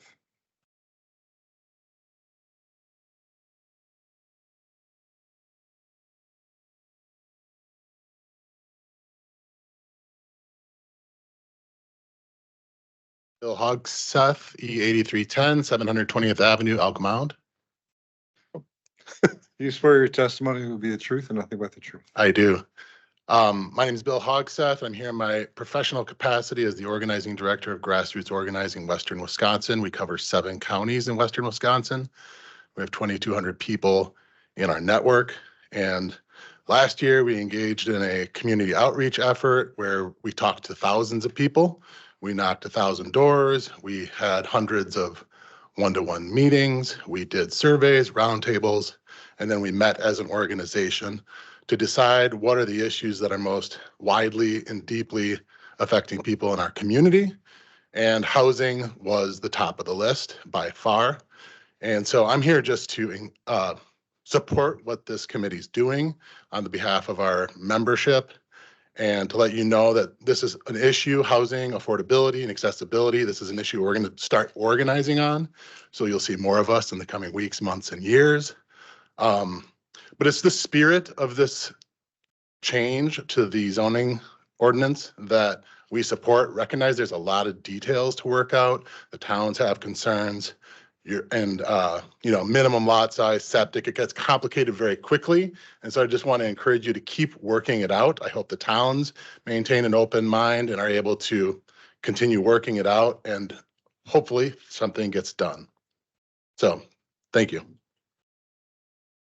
Thanks, Bill. Richard Thomas. Richard here?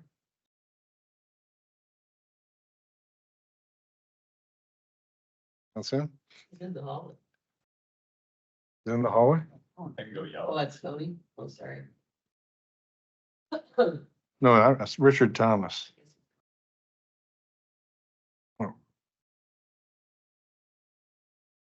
Am I reading it right? Oh, I'm sorry. Richard Thomas. Something like that. I mean, if there was somebody with a name that was similar, they'd be speaking up, Is right? there a Richard that wants to speak? Richard left. Hmm? I saw he was sitting there, but he left. Oh, he left. Okay, all right, okay. Just making sure. And Luisa Gersimo.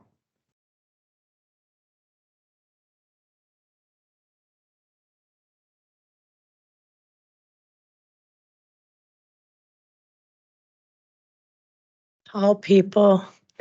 Luisa Gerasimo, N 5797 163rd Street.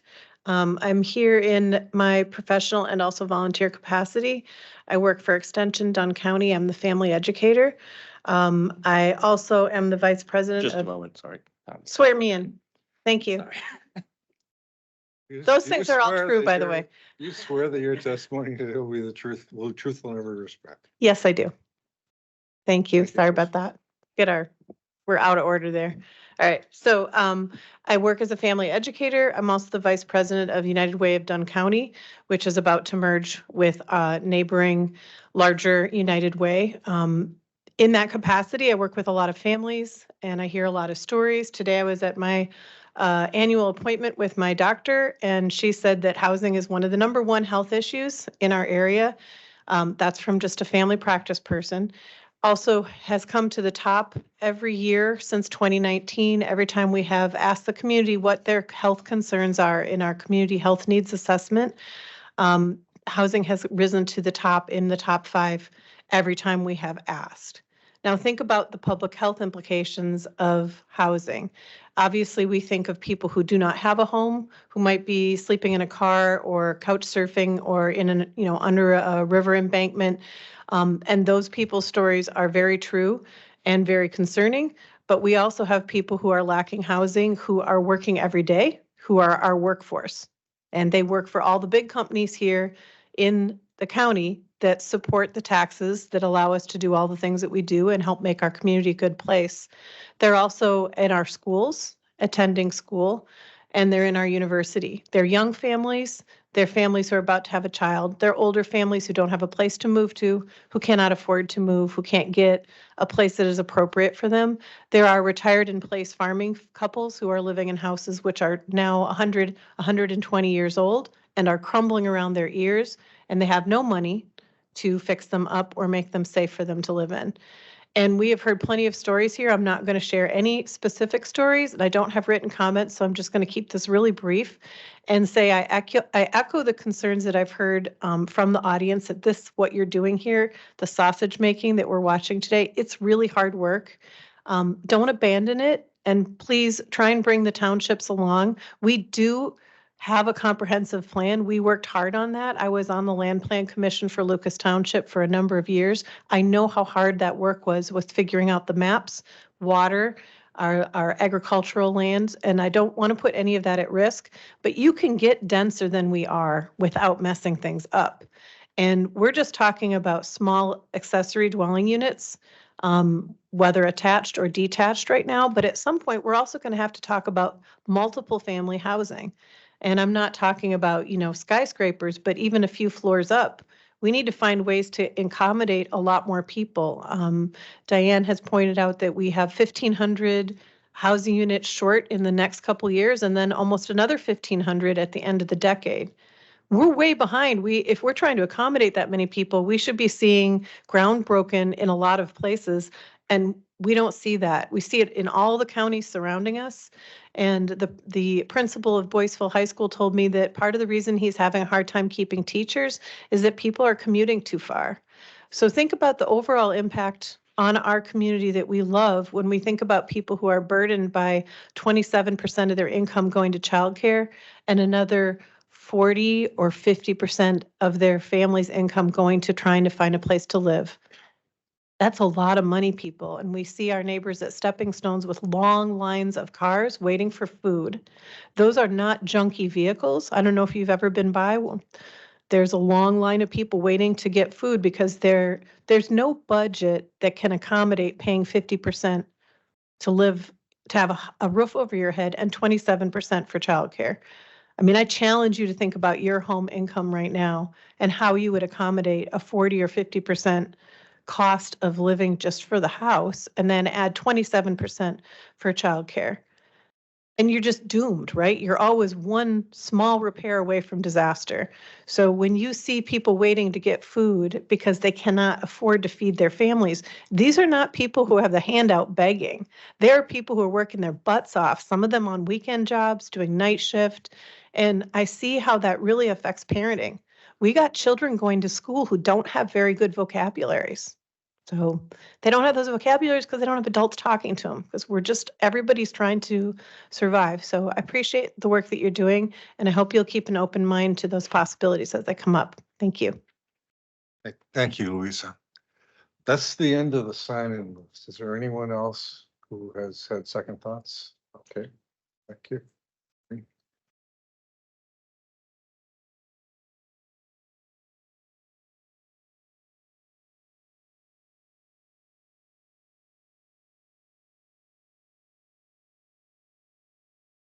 Marie Kildee, N5510 50th Street, Wilson. You swear your testimony today will be truthful in every respect. I do. I just have a really quick comment about the potential impact of this change. Dunn County is not setting a precedent here. There are many cities, counties, and townships that have opted to allow ADUs. I've visited some of them and I've seen what that looks like. And I think folks are worrying about it being a higher impact change than it is. Like you walk around a neighborhood that allows ADUs, and what you see is a few very pretty, very small little cottages in people's backyards. It makes for actually a very pleasant, interesting, comfortable neighborhood. It's quiet. It's aesthetically pleasing. So I think, well, I recognize nobody wants to live in a neighborhood that's unpleasant. Given that neighborhoods that allow ADUs typically are very pleasant, and I haven't seen any information suggesting that they're appealing to like rental agencies. You don't see a lot of properties with ADUs that are just used as a cheap rental. I think the impact on our community would be mostly positive. Thank you. Thank you, Marie. Anyone else? Yeah.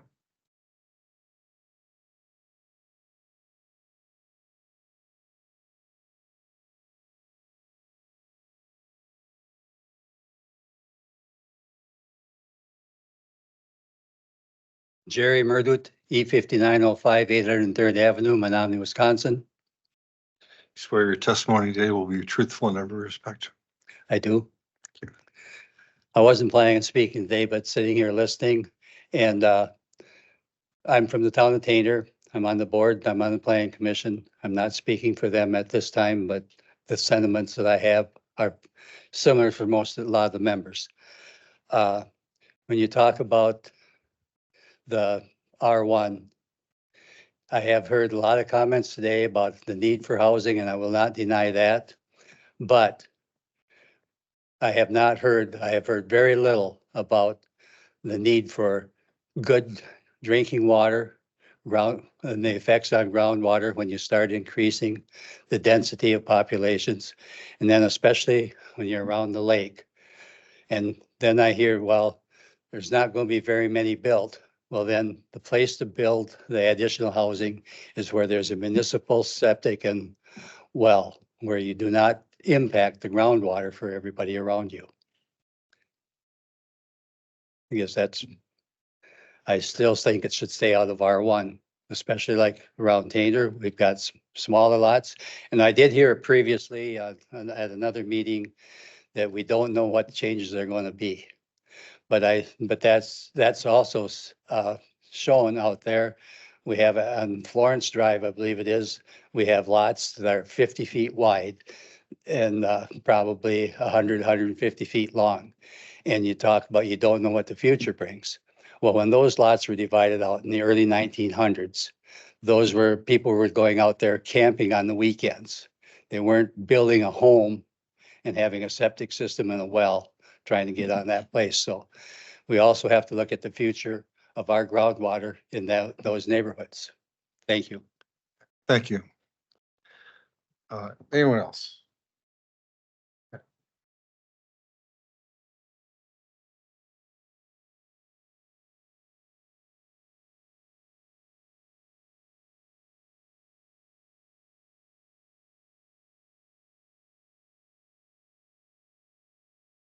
Hello. Anastasia Sigorski, 630 Broadway Street, Menominee, Wisconsin. You swear your testimony today will be truthful in every respect. I do. And I can also be brief. Yeah, I'm just going to echo a few things that I think have been stated. One of them specifically being that I don't think that these meetings are accessible. So just as a suggestion, if that is something that the committee is looking into improving, I think changing the time of the meetings or having maybe volunteers facilitate, having meetings at a different time would definitely, I think, increase accessibility, particularly pertaining to more public citizens being able to join these meetings. And then the other thing, sorry. The other thing I wanted to touch on is, I believe as the legislature currently stands in the state of Wisconsin, townships can opt in and opt out of county zoning ordinances by creating their own. And so I suppose this is more a question relating to the city of Menominee, but I've read Menominee's, the town of Menominee's ordinance and zoning ordinance. So I wonder if the city of Menominee has already opted out of county zoning. And I bring that up just to say that I wonder if that has anything to do with the concerns being raised about R1 or not R1. But there's that. And then the last thing I just wanted to also reiterate, because I think it's helpful sometimes to hear things very explicitly. I know I've heard Anne say it many times, but any structure built has to follow uniform dwelling code. So I believe that that also includes in the process of permitting a building, you will have to prove that the septic tank that that structure is going to utilize is adequate to support the additional dwelling unit.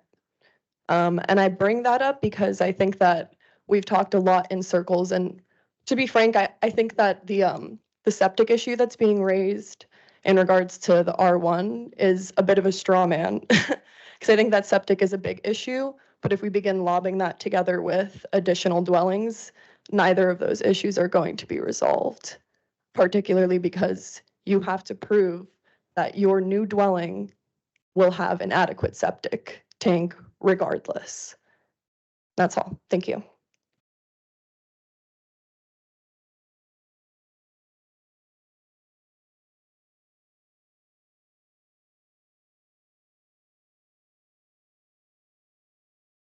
Okay. Um,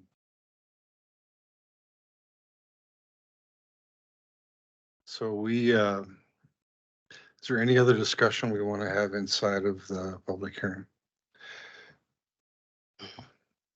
Yeah, may I, Mr. Chairman? Sure. For Chairman Quinn and I, these data are not new. We have been, because both of us serve on the West Central Wisconsin Regional Plan Commission, we have been aware of the housing studies done by Regional Plan since 2020. We've been involved in this one, I think a very pivotal and important housing study in Dunn County since 2022. So these data are not new to us, but I understand that they may be new to a number of people. And I just think for the record, as we move forward with this discussion, I'm not, of course, at all opposed to additional public input at a time that might be more convenient. But the fact of the matter is that I would like everyone in the room to recognize that we are in a housing crisis. It affects individual families, it affects our employers, it affects our healthcare providers, it affects just about everyone. Housing is short in every single category of housing. We're short rental housing, we're short starter homes, we're short workforce housing, we're short executive housing, and just a few numbers. From 2016 to 2022, Dunn County had 371 housing units constructed. That's 61 a year. Between 2,800 and 3,027 housing units, that's just from the study, are needed by 2040 to keep up with population growth and projected demand. That's 187 a year. That's a 300% increase. Following up on some of the points that Ms. Gerasimo made, there is a need for more rentals. And what we know from the housing study is that nearly 50%, it's actually 43% of people renting in Menominee, often sometimes in substandard dwellings, are cost burdened, which means that they spend more than 30% of their income on housing costs. That's also true of home owners, where 25% of homeowners are cost burdened. There are lots of these numbers, but I think we need to recognize as we have this conversation that we have a crisis. I understand that people don't want to change. I understand that there is reluctance to change, but there are data that suggest that part of the reason for the housing shortage is America's propensity, Wisconsin's propensity, even our propensity to do essentially exclusionary zoning, which only allows a single family dwelling on large sized lots. Most of the research on accessory dwelling units has suggested that ADUs should be permitted by right in single-family residential districts, because that's the place where they will have the most impact and the most benefit. I can go on and on and on about data, but I think I'll just close my point by saying we need to recognize that change is needed, that we have a crisis, and I think it's our obligation as a committee and as a county board to recognize that we need to address a very significant issue. Thank you, Mr. Chairman. Thank you. Anyone else? Gary? I agree with, Diane about that, but, how much does it make a difference that supposedly Elk Mountain's population is gonna go from 1,000 to 3,000? And then right now, their council is having talks about how they're gonna afford to upgrade their water and everything else. And that's a big increase right there in housing. Coming back from Eau Claire on 94, 2 miles from the Dunn County line, there's looks like 30, 40 duplexes going in there right next to the interstate. And I would think there'd be some people from there that would benefit from jobs in Dunn County. In fact, I know of at least 2 department heads for Dunn County that live in Eau Claire, and that's just 2 that I know about. So, I mean, when you're talking about the housing study for Dunn County, you gotta remember, there's a lot of people that work in Dunn County that don't live in Dunn County, because when I take Highway B back to 40 going towards Colfax, towards the evening, there's a lot of traffic coming from Menominee, and they keep right on going through Colfax towards the Chippewa County line. So even people in Bloomer are working down there. So I think maybe use the whole region as a housing shortage. Just quickly, the housing study did take that into consideration, and employers continue to complain that people take jobs elsewhere where it's easier for them to make the commute. They're not necessarily commuting from Eau Claire and Bloomer to Eau Claire, or to Menominee rather. Thanks, Gary. I was just wondering, regarding closing the public hearing. So is it the case that once we close this hearing, then nobody else can address the committee on this issue? In the hearing. So, let me say this, I think that it has always been the intention and practice of everyone in the committee and everyone on staff to provide as much opportunity for public discussion as possible. That's not going to end. But the public hearing serves the purpose of providing official testimony.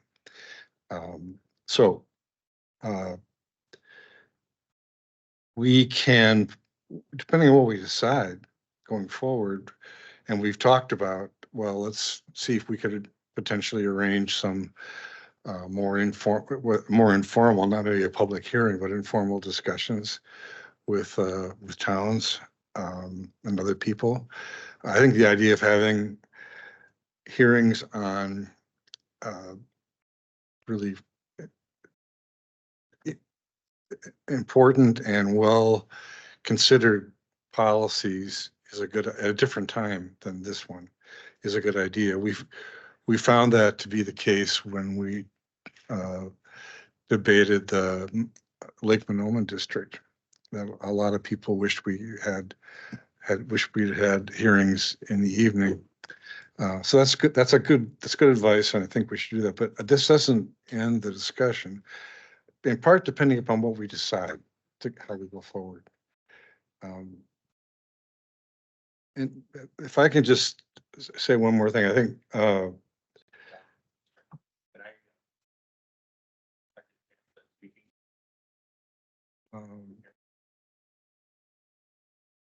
yes, you may, since everyone else has talked, but please briefly and please to the point, okay? Yep. Thank you.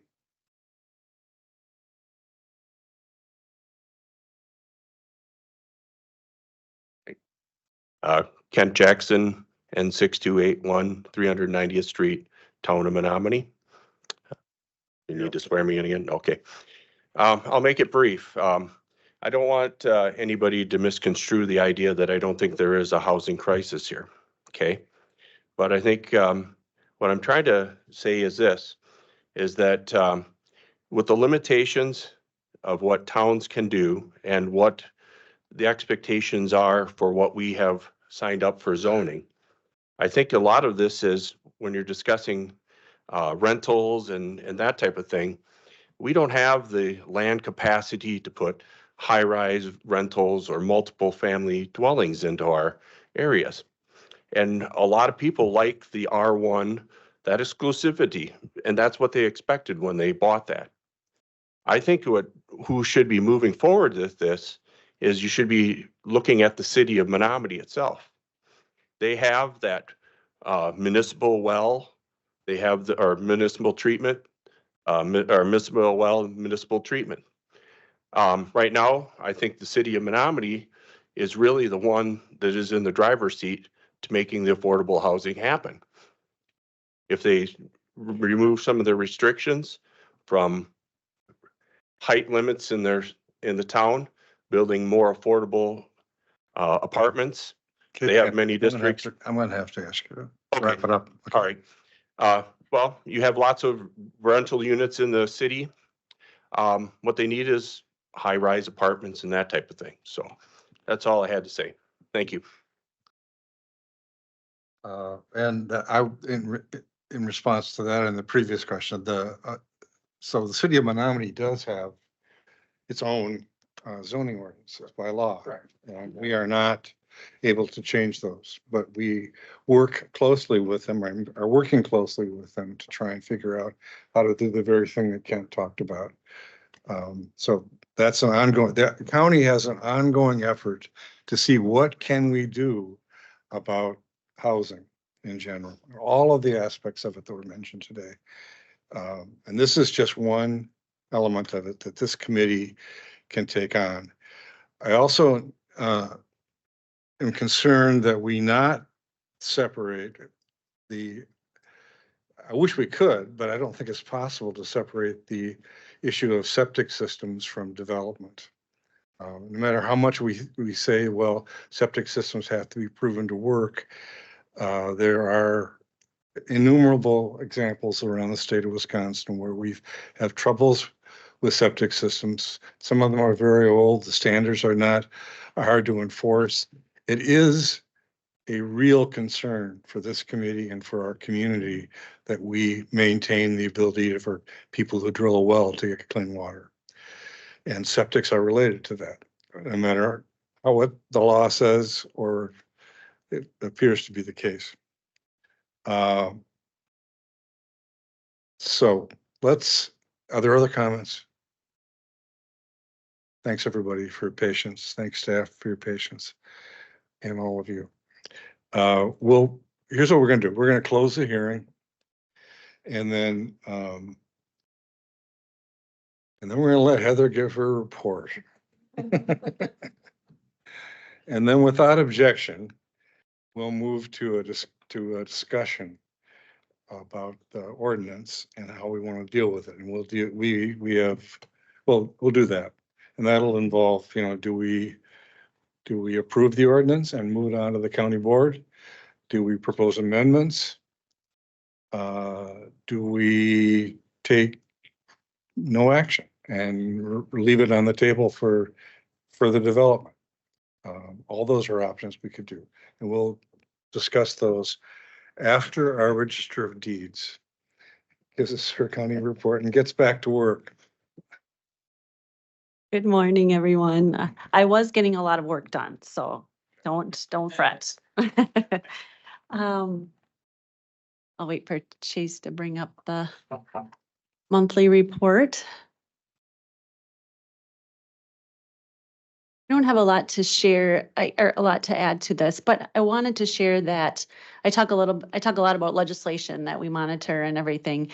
And recently the Act 235 passed, and this is a bill that allows a judicial officer to make a written request to our office for us to shield their personally identifiable information. So this act that passed, it's giving us it doesn't go into effect until April 1st of 2025. So we have a year to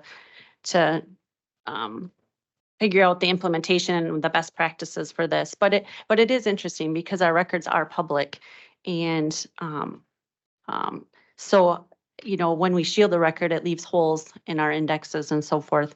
And we want to do what we can to help with any type of ensuring any type of protection that we can for our judicial officers. But it is interesting, and we are working with a lot of different, it will affect other departments within the county too, that will be shielding information so that it isn't available on public facing websites. So just something that we'll be working through, but I wanted to share that with you. That's all I have. Okay. I apologize. I apologize. I do. Okay. You're excused. Thank you.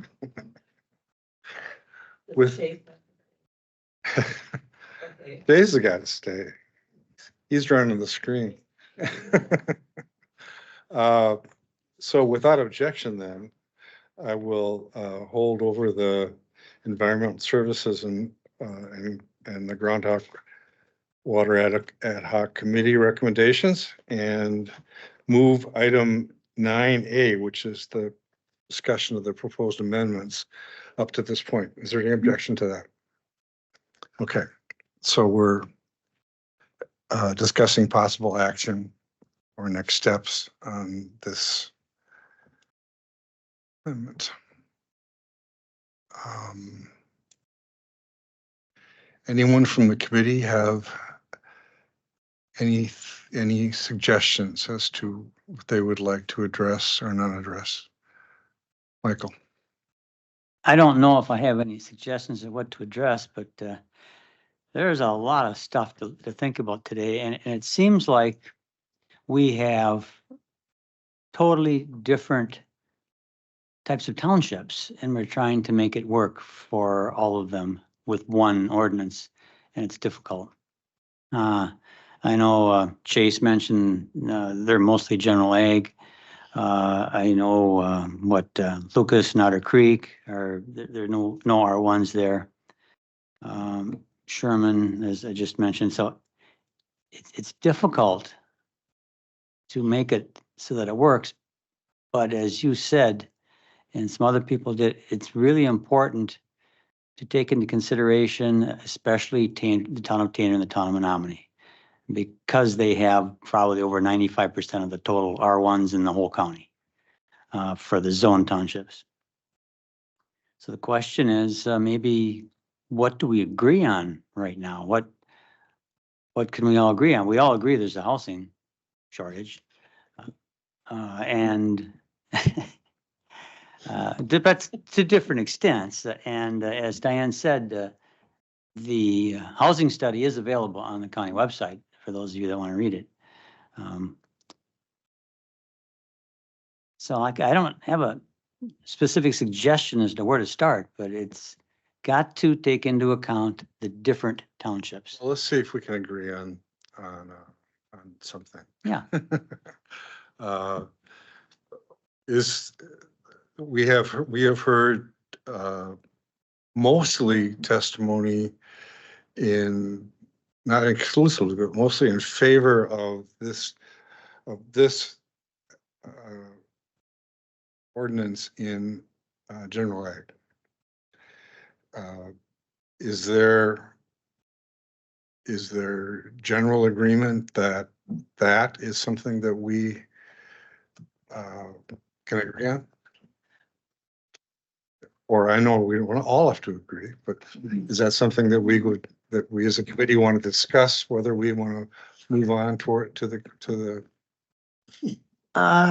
Since our township is probably 95% general ag, that was our area for single family.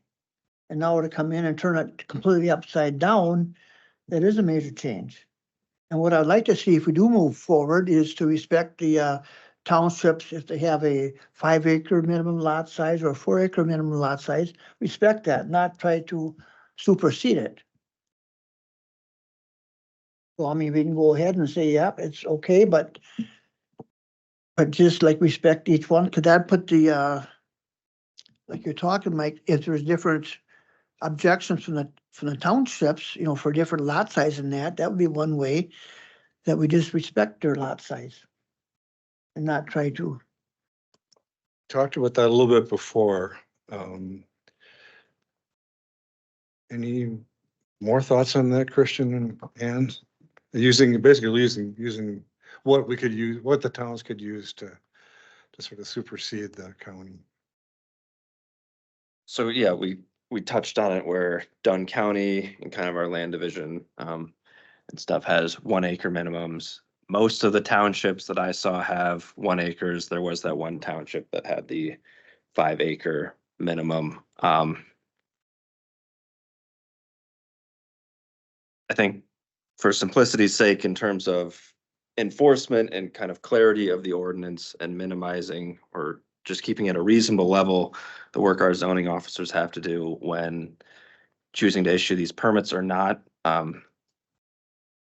My preference would be to kind of keep Dunn County ordinance referencing Dunn County ordinances. I think that's just the most concrete, well-packaged way to kind of have these amendments work. And then, I mean, the township ordinances still remain in effect. So if they have a 5-acre minimum lot size and they have, you know, setbacks when choosing to kind of enact their own building codes and stuff, those are all in effect, and those are going to provide some restrictions on kind of the availability of ADUs to be constructed in those townships. So we're not, if we kind of reference the Dunn County minimum lot size, that's not going to supersede the township's ordinances. They'll simply both exist at the same time. So if someone comes to the county in a town that has a 4-acre minimum lot size and wants to do an ADU, what would happen? Maybe speaking for Ann a bit, I think the way it works in our zoning office is if they meet Dunn County's zoning permit standards, we'll issue the permit, and staff, they're fairly familiar with the various townships ordinances. They'll flag that issue for them, say, hey, you know, before you take any concrete steps to start building something, go check the township and make sure, you know, if you need to get a permit from them, you're meeting all their standards as well. Excuse me, can I jump in? I didn't understand that to be the case when we talked about it earlier. I thought the county superseded. So if we say 1 acre and let's say 4 acres, what we were talking about here. If the town says 4 acres per residence, and they want to add a detached ADU, that would mean 8 acres for that town. But they couldn't require that, could they? So it's a blurry line between kind of the township's general police powers to kind of regulate activity within their townships, and kind of the county's zoning powers. So I don't think a township could really come in and say, you know, here's the specific use. It's not permissible on any property in our township whatsoever. That's basically a zoning ordinance. But if they come in and say, you know, we require 5 acre minimums per dwelling, and kind of our land division ordinance or something like that, or building ordinance, that looks a little bit less like a zoning ordinance. And there are cases and cases that touch on this. It's tough to get a super clear picture of where the line is between a zoning ordinance and just a township's general ordinances for kind of their general welfare. From what I can tell, unless it's really, really clearly a zoning ordinance that the townships are trying to enact, they're going to stand. Mr. Chairman? Yeah. How would this work in the exclusive agricultural? There's 3 townships, Grant, I think Wilson, and maybe Lucas. How would that affect it? Because they got some pretty strict standards. And also in the general ag, you got that 8-to-1 ratio. So is all our zoning going to have to be changed to allow this if it does be approved to go forward?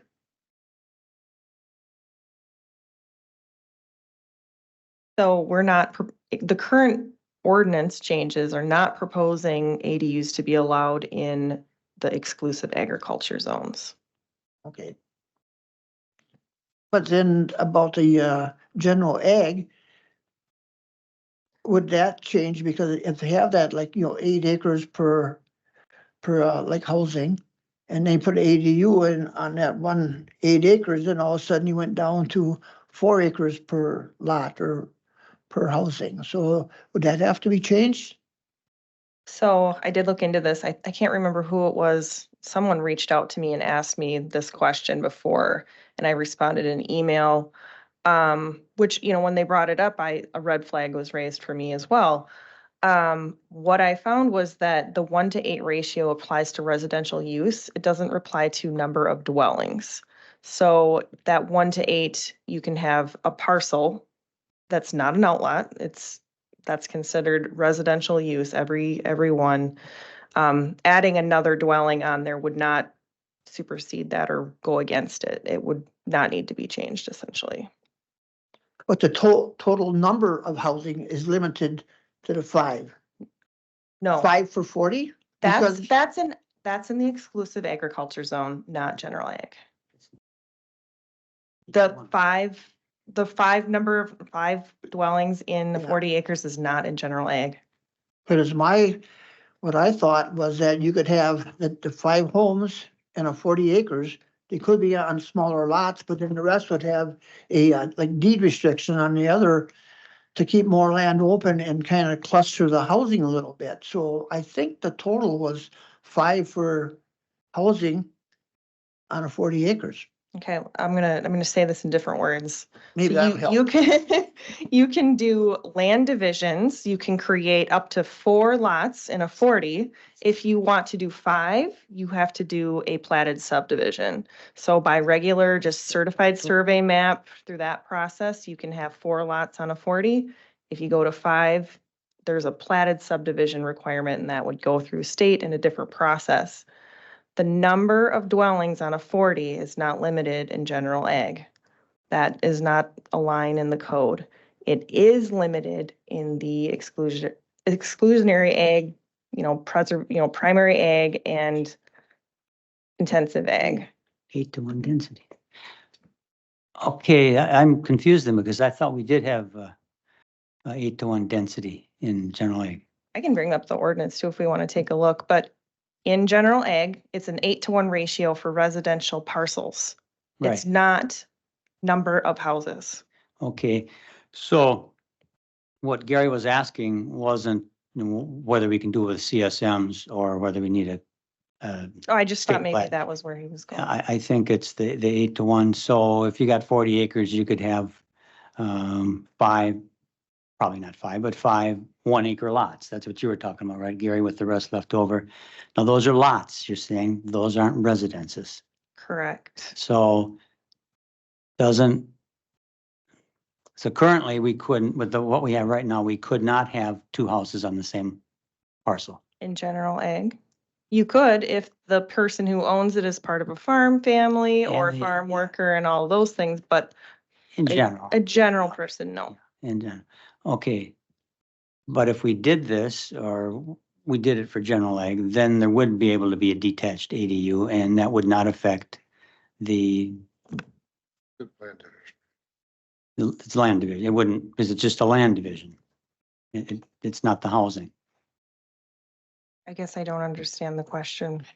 So when you create a new parcel, if the ADU in general ags, if the ADU ordinance were in effect on that new parcel, you would be able to construct a house and an ADU. If we adopt it as it's written right now, yes. And if you created 3 new parcels, you'd be able to create a house and an ADU on each of them. Yep. Yep.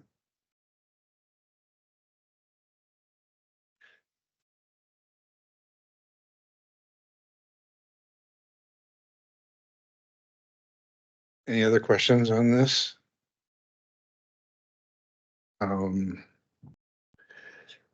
Yeah. Where are we?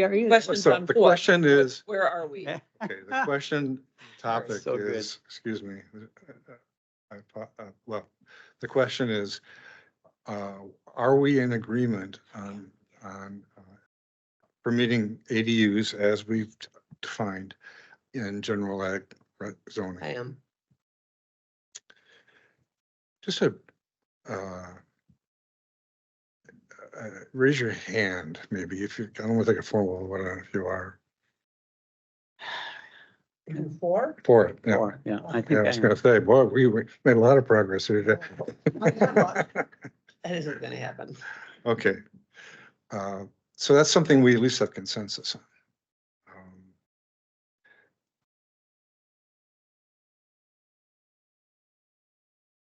Other points of agreement? Before you go too far, can I ask that one question, get a little clarification? Cause I got the zoning right here in front of me and, is maximum residential density, is that the same as a house? So if you look at what density is in our definitions, maybe you want me to bring that up. It's on 13.2.8.06. I'm gonna need some time to find that. Or page 16. Actually, I'd love to ask for a break. I've had to use the restroom for about 2 hours. I'm sorry, I should. And this is getting hard for me at this point. Let's take a That's great. 5-minute break. So how do you read that, Michael? Maybe I'm just looking at it wrong. Well,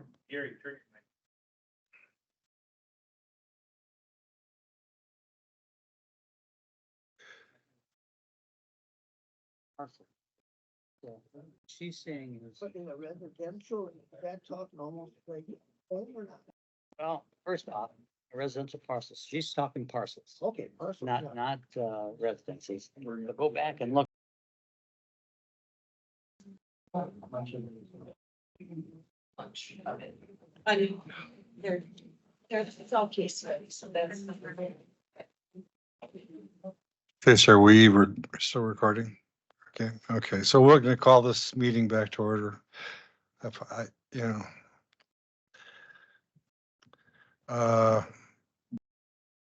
looking for areas of agreement.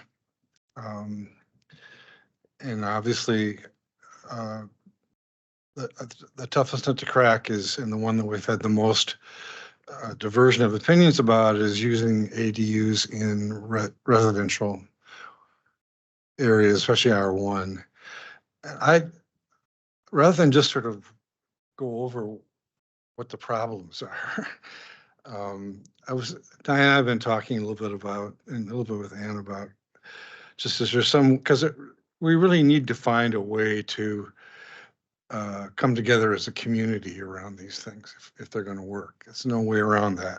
And that's not easy to do in meetings like this, but framing the process for doing it is not that hard. So one of the ideas, and this kind of, Diane brought this up and we talked about it briefly, but is potential for creating a pilot project in the county for ADUs in a residential R1 district, just to sort of see what happens. And Diane, why don't you just talk about it a little bit, if you could. Thank you, Mr. Chairman. Certainly, I will do that. What we have is a bunch of case study evidence that says this problem doesn't happen and this problem does.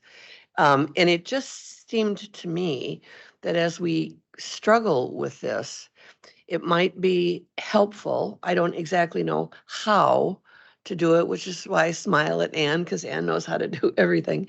Yes, she does. To try a pilot in a township or perhaps a couple of townships for a fixed period of time that would allow us to see how many ADUs are proposed and built, what issues, if any, there are with lot size, with septic regulation, building codes, et cetera. It just seems to me, and it certainly should be for a fixed period of time. We don't want to, study this indefinitely, but it would make some sense to me to see if we could dispel some concerns, identify some concerns that maybe we hadn't talked about, and see how it works. I mean, we know that other counties have had experience with this and not experienced problems, but let's do it on our own. Let's see if we can run a pilot and find out what happens. If you want more detail than that, I have none. I have none, no.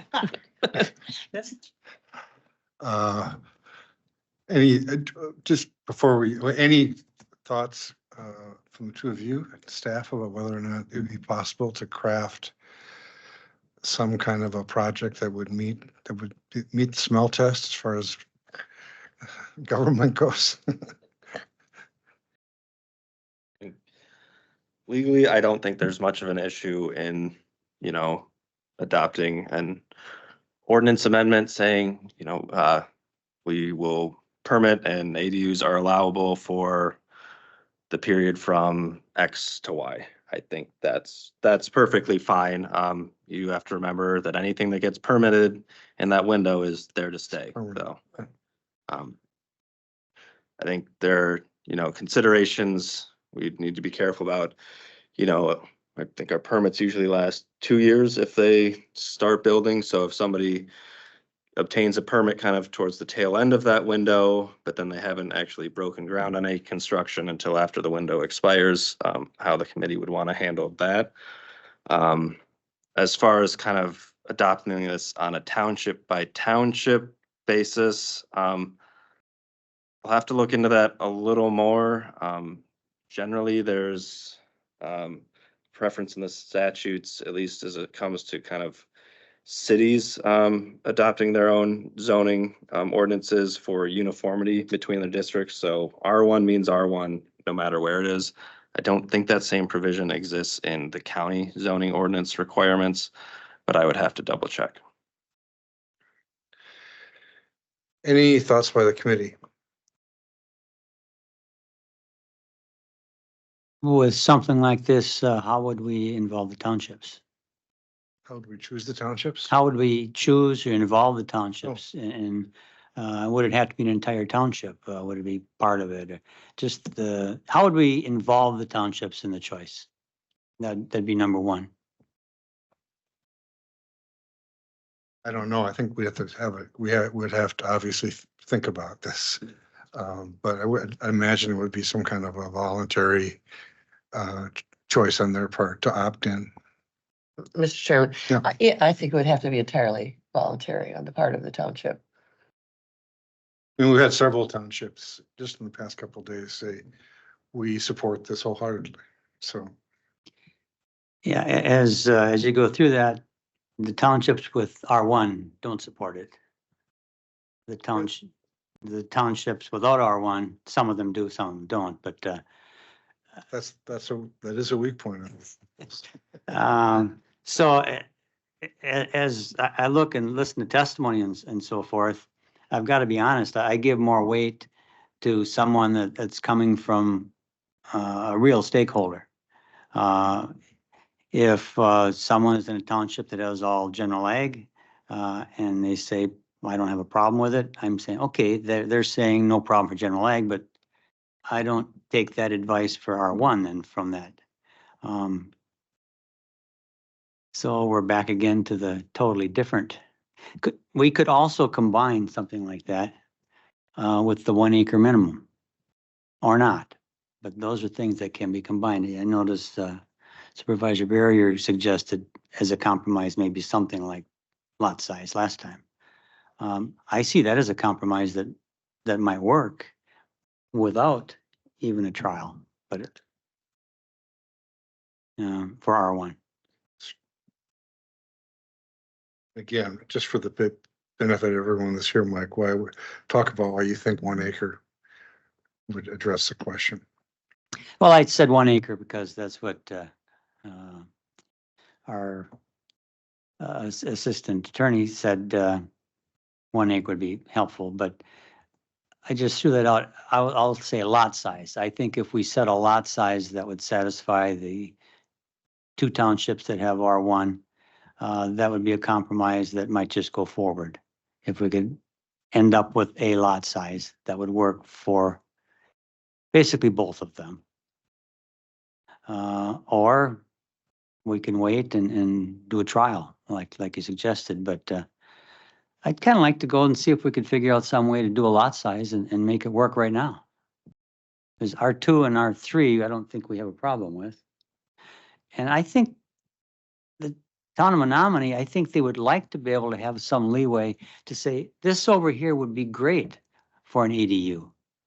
But this area isn't, it doesn't work or whatever. But I don't, the suggestion that the towns are just trying to stop it or whatever. Chase from town of Sherman was a real good example of, we've got some really experienced, intelligent people on our townships, on our town boards, town plan commissions. We've got lawyers, we've got business owners, we've got the real estate people.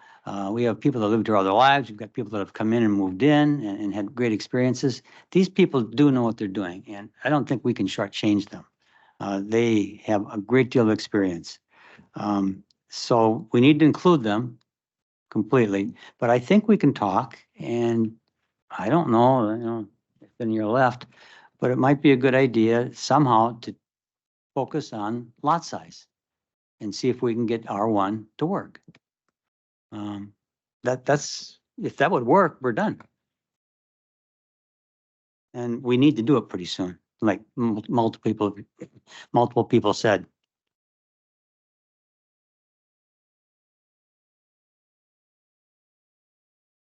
Along those same lines, this idea that we were exploring earlier about how if the township has a minimum lot size that's more restrictive than what we have here, that supersedes it, I feel that takes care of a lot of the density requirements. But what I understand is it doesn't supersede it. or it's at least iffy. So if we set a minimum lot size for the construction of ADUs, that would apply, you know, across the county. If townships have minimum lot sizes in their land division ordinances, those would still exist. You know, this wouldn't really affect those at all. It's really just this one, the town of Otter Creek, who has this provision saying no more than one dwelling on any 5-acre lot. So if we were to adopt the ordinance saying, you know, ADUs are permissible with a 1-acre minimum lot size, supersede isn't really the word I'd use. Kind of both provisions would exist at the same time. I think the real open question is whether the town of Otter Creek's restriction on multiple dwellings per 5-acre lot is in effect a zoning ordinance, and is, but I don't have a good answer there. Nobody's challenged that one in court yet. So I guess, I mean, everything you said, I agree with. I guess I was just trying to offer a little more clarity. If we have a 1-acre minimum, when we issue a zoning permit, we're looking at our rules. We're looking at Dunn County's Chapter 13 zoning ordinance. We're looking at our floodplain ordinance and shoreland, and those are all the things that we take into account before issuing a permit. If a town has something that's more restrictive, it's up to them to enforce that. So if they have that, they can say they have options to maybe not issue a building permit or whatever their enforcement procedures are in their ordinance. It just wouldn't be up to us. But knowing that, you know, we're aware of a lot of these that have different rules than us. There's some towns that have setback requirements in their building code. We always tell them to go to the town. We carbon copy the town on our zoning permits. I mean, we try to get them involved as much as we can. And anytime a homeowner or property owner calls us and wants to do something, we say, have you talked to the town yet? And it's always a part of the conversation, because we want them to know that even though we're giving permission, that doesn't mean it's a done deal. So. Now I'm confused again. Let me give you an example. The town of Menominee has a 1-acre lot minimum. In R1, somebody has a 1-acre lot. With this ordinance, they could put in a detached ADU. And the town of Menominee, even though they have a 1-acre lot minimum, lot size minimum, cannot stop that. So the lot size minimum, that must be in your land division or in the land division ordinance. So it only comes into play when someone's splitting a property. So I would say, I don't think they have any way to stop it. Okay, and that's the case for most places except that particular Otter Creek. Yeah, okay. Again, I'm not responsible for enforcing anybody else's ordinances, just, or interpreting them. Yeah. So I understand then that town of Menominee could create their own building ordinance that would say no more than one dwelling per acre, and deny people building permits on that basis. And it would be up to them to do that. Yes, that's correct. They can adopt their own ordinances and enforce those to whatever degree they want. Yeah, with a little, not sure how that would work, but With some caveats that, you know, once you're in county zoning, townships can't adopt zoning ordinances without approval from the full county board. The kind of question is, where's the line between kind of general restrictions versus zoning restrictions? okay. And do we want to encourage townships to all adopt their own unzoning ordinance or whatever you want to call it? I think we want to work with them and make sure that everybody's got the same thing. Mr. Chairman, Yes. so if the town of Menominee has a 1-acre per parcel or per home, and they put an ADU, wouldn't that mean you'd have to have at least 2 acres? Because one for each one, or are you gonna go down to half? Half an acre for the combined 2 total. So I really don't know what the town of Menominee's restrictions are, and I don't know their ordinance, so I really can't speak to that. But from what I understand, it's a lot size, not number of dwellings per lot. But I I work for Dunn County. I know. I'm gonna interpret Dunn County's ordinances, so unfortunately I can't answer that one. So when Dunn County has a 1 acre, like minimum, or one, parcel, and they want to put a second home on it, detached, does that mean they can do it in that 1 acre? Or that they can, have to have 2 acres to do it? Now, this is a Dunn County question. So right now, our ordinance, we have a minimum lot size of 1 acre. Yep, If you're going to put a house in, a second house. a second house, you can't do that under the current zoning ordinance. Okay. Thank you. Yep. Mike, could you just talk a little bit, why does 1 acre address the concern that you're? I used 1 acre because he said that. I said, I changed it to address the lot size. Talk to the township, town of Menominee, town of Tanner, and say, okay, would 1 acre address it? Would 1.5 acres? Would 2 acres address the problems that might occur, especially around the lake or in the other areas? So I'm not suggesting a particular size. I'm suggesting getting together with those townships that have the concerns and finding a size that works for the county and the townships. And that works because it would be large enough to, that it would not, it would be, why would that, how would that address the problem? Well, especially Tanner's the easiest one, because if you go and look, there's so many small lots. If it's a 3/4 acre lot and it was a 1 acre minimum, you couldn't put an ADU on that one. And when I say ADU, I mean detached. If there's a lot of houses in a certain area and the soil is such that it's going to get down to the water real quickly. The town right now has no say if we pass this just the way it was. If they say, well, we really need 2 acres or 1 acre, whatever the size is, that would allow them to decrease the density a little bit. And the density does matter when we're talking about groundwater. So it seems like it'd be nice to give the towns a little leeway, but let them have a detached ADU in R1 if they want it.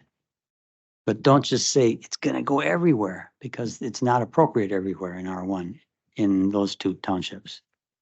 Does that answer your question at all? Yeah. I'll bet you could summarize it a lot quicker than I could.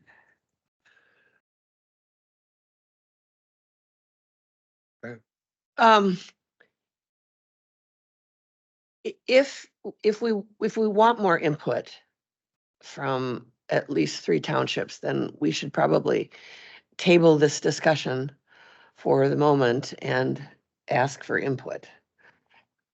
I don't think that we are in any kind of position at this hour and following the discussion to make an informed decision. So do we schedule some evening hearings? I don't know, but I think that we should at this point table this ongoing discussion until we could further consult with the towns.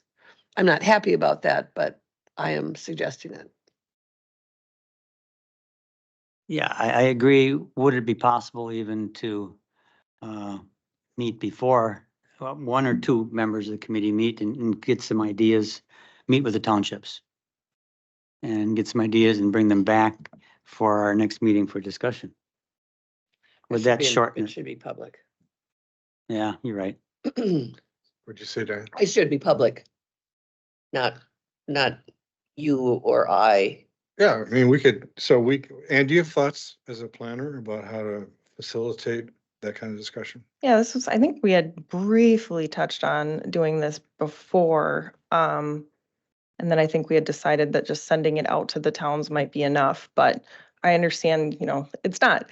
So we can put together I think someone referred to it as a special meeting, but it's just a different date.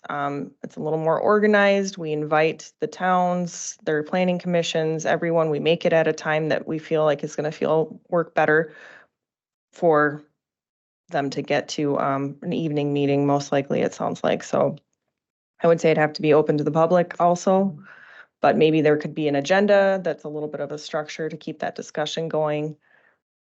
it looks like somebody in the audience has a question, but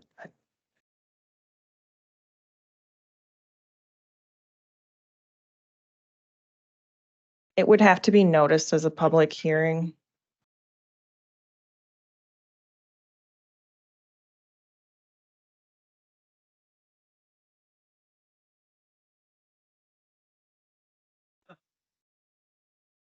I think there's someone else who's gonna speak about the housing issues, what's on the agenda.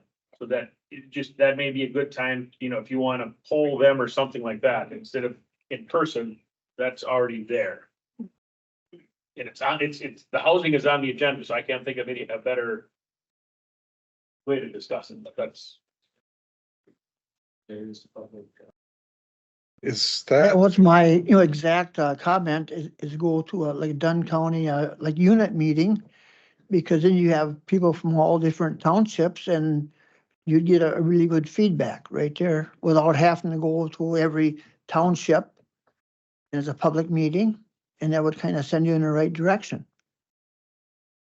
in the, I'm thinking good for them, when to set a date or something like that. I don't know, whether you have the discussion. yeah, I mean, my concern about doing, I think it's a good idea to do it, but this is a long discussion and it's gonna be, to have it be focused, have it be a focused discussion that gets to the point that we can actually resolve.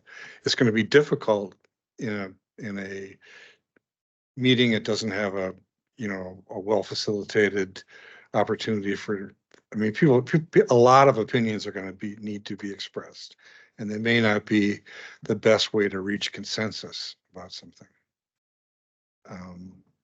But I think that's a good opportunity. We should take it, but we may need something else too.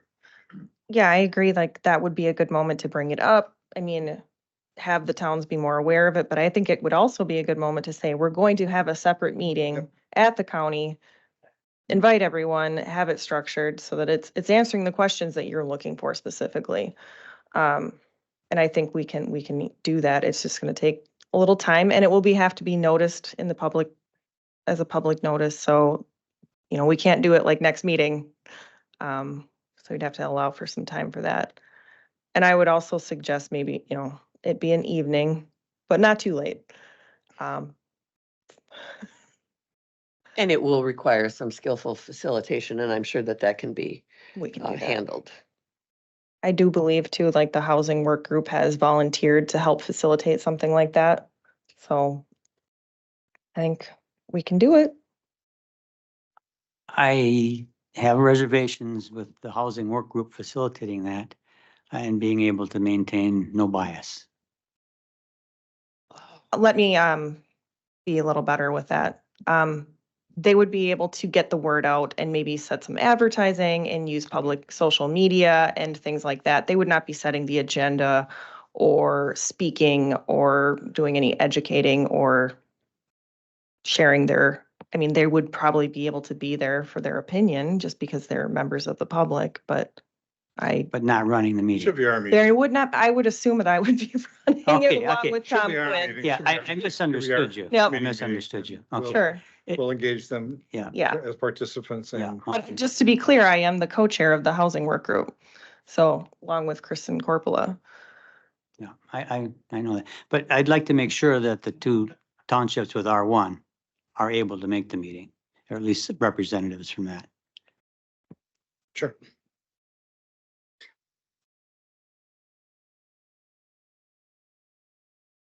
Okay, so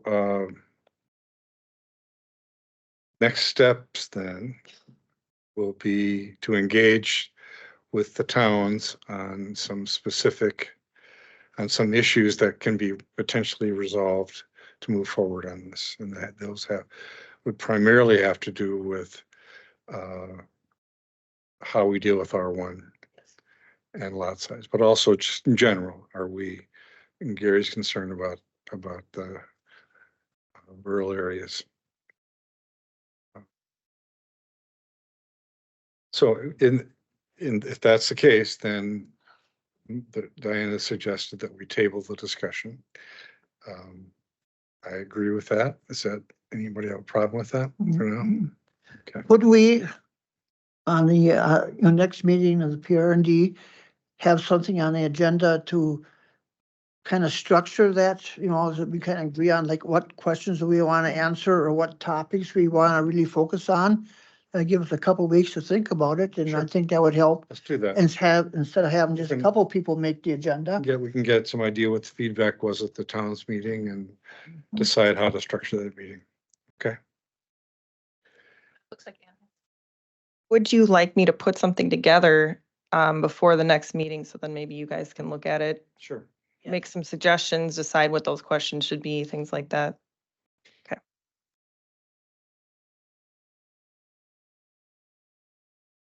And I think we are, for today,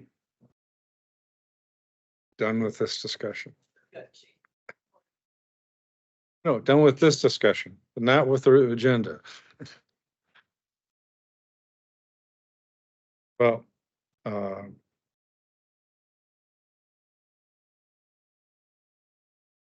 but no. Do I think that, let's see. We are not taking action on this at this point. This,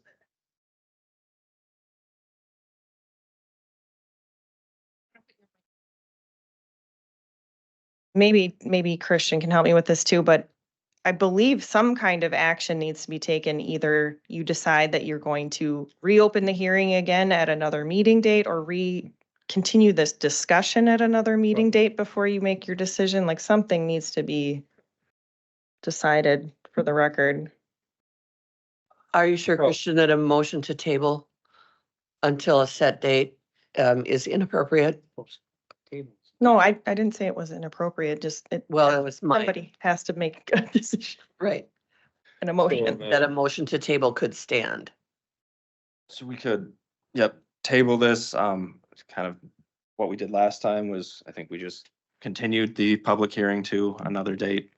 I don't know that we have one in mind this time.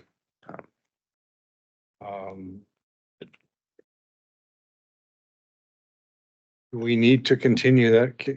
Can't we just have a new, if we don't have a time, I think we have to have a specific time. So if we don't have a time, can we just, Right. No, we're not tabling. Right. Postponing or. You're laying it on the table. Okay, and I thought that tabling and laying it on the table was the same thing, Chris.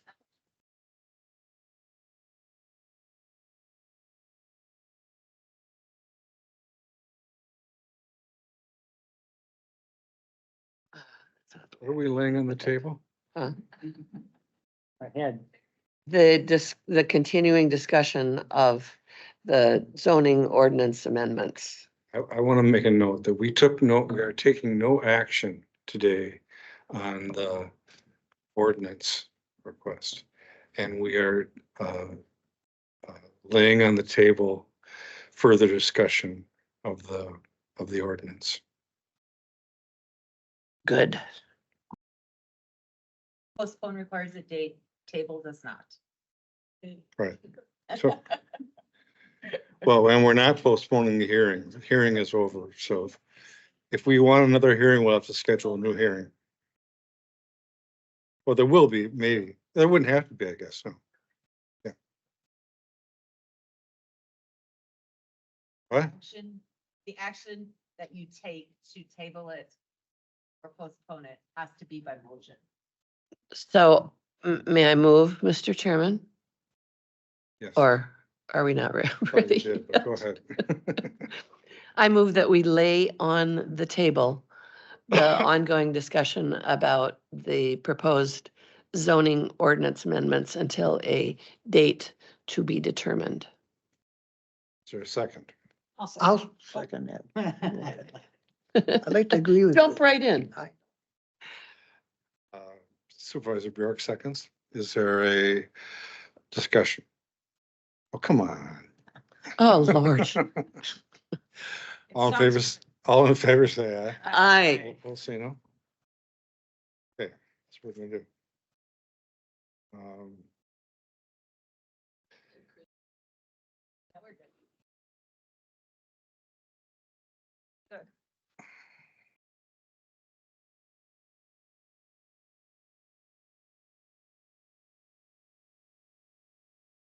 it would be absolutely fine to take no action also, but we are taking action. We're postponing it, so that's fine, yeah.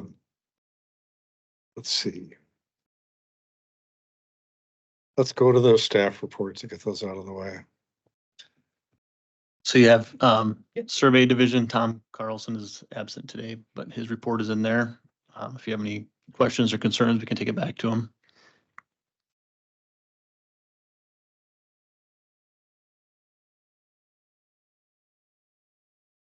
If none, Ron, to you, Ann. What have you been doing, Ann? Oh, so just so bored.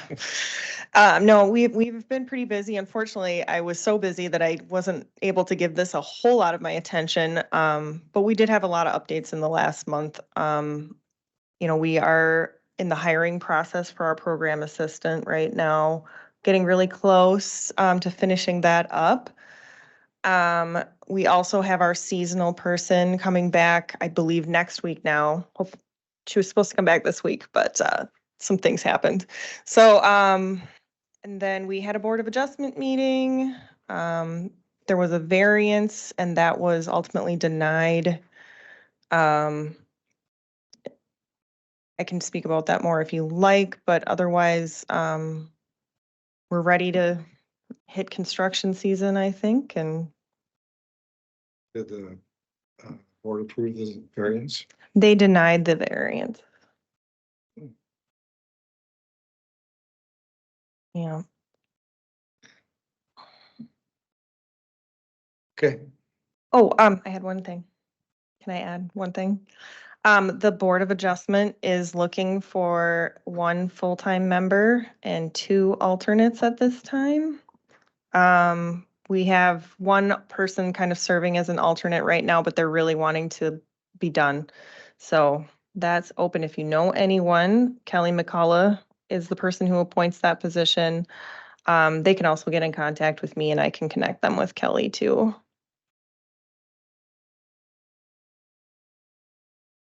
Chase.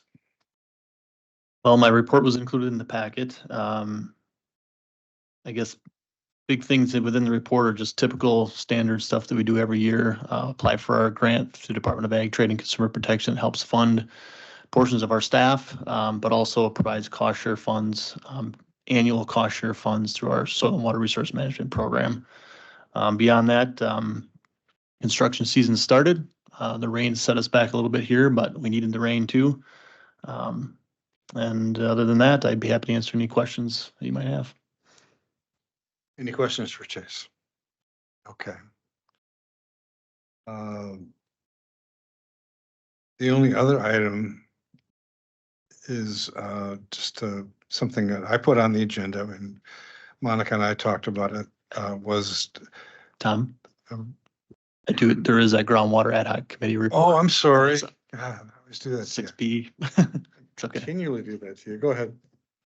So it's been a while since we've talked about the groundwater ad hoc committee recommendations. I guess typically in light of the many other topics that you're faced with right now. So, but I thought it was agreed that it was probably time to bring it back just to kind of refresh, especially with the potential of having new committee members, but you're all back. So thank you. Just wanted to run through those recommendations real quick. Anything in green is ones that we have addressed or either completed or have somewhat resolved in some way. So adopting a stormwater management ordinance, erosion control ordinance, buffers around wetlands. To some degree, those have been addressed either through land division ordinance or there's been a decision made that based on current capacity of staff and the decision by this committee to just, I guess, postpone or delay action on that. However, they still remain as an item of concern and may need to be addressed in the future.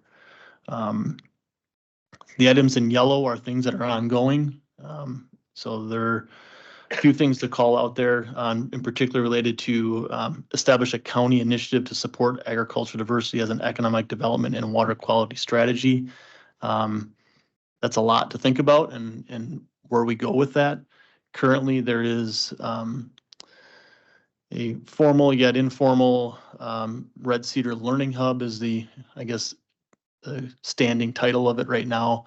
That's looking at how grazing and community capacity building can be incorporated within the community, but also can have an impact on water quality.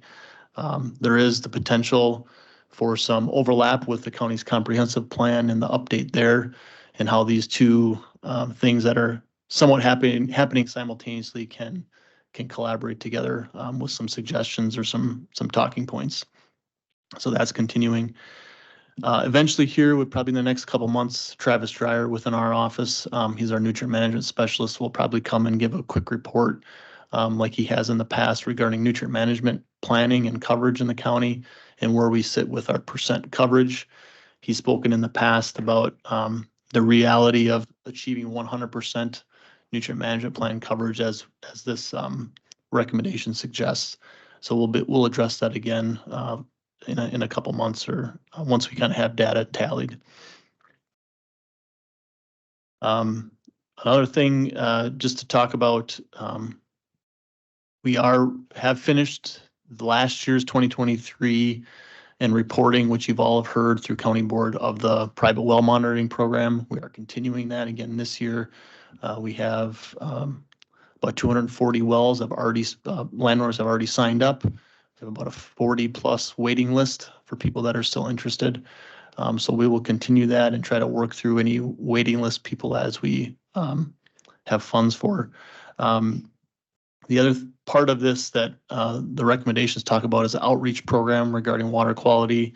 And we've done the traveling roadshow lately with our report from the private well monitoring program in 2023. Earlier, the All Towns unit or All Towns Association meeting coming up. Heather in my office, and as I will attend that as well to give a quick report to that group. But that is one of half a dozen or so different reports we've given at request by either towns or other entities. So for public presentations regarding that. And then just to touch on a voluntary well testing program. So in addition to the private well monitoring that we did through the ARPA funding, we still have the ability to facilitate and get access for citizens for private well tests. Just without that funding, the cost is on there, is their expense to incur. So partnership with public health and our entire environmental services department, we can provide access for kits, testing kits, and facilitate a conversation around that. So I feel we're implementing the best that we can for a private well, voluntary well testing program that we can have available right now. But certainly as funds may come available in the future, we will try to pursue them to reduce any restrictions or limitations people might have to testing their water. I guess with that, I'd be happy to entertain any other questions as we continue to work on some of this stuff. But if you would like me to spend more time on any particular recommendation in the future, I'd be happy to do that. Mr. Chairman, just a quick question, Chase. I assume that the ARPA covered private well testing samples are going to be sent out. I'm just checking the health department capacity is probably too limited for those samples.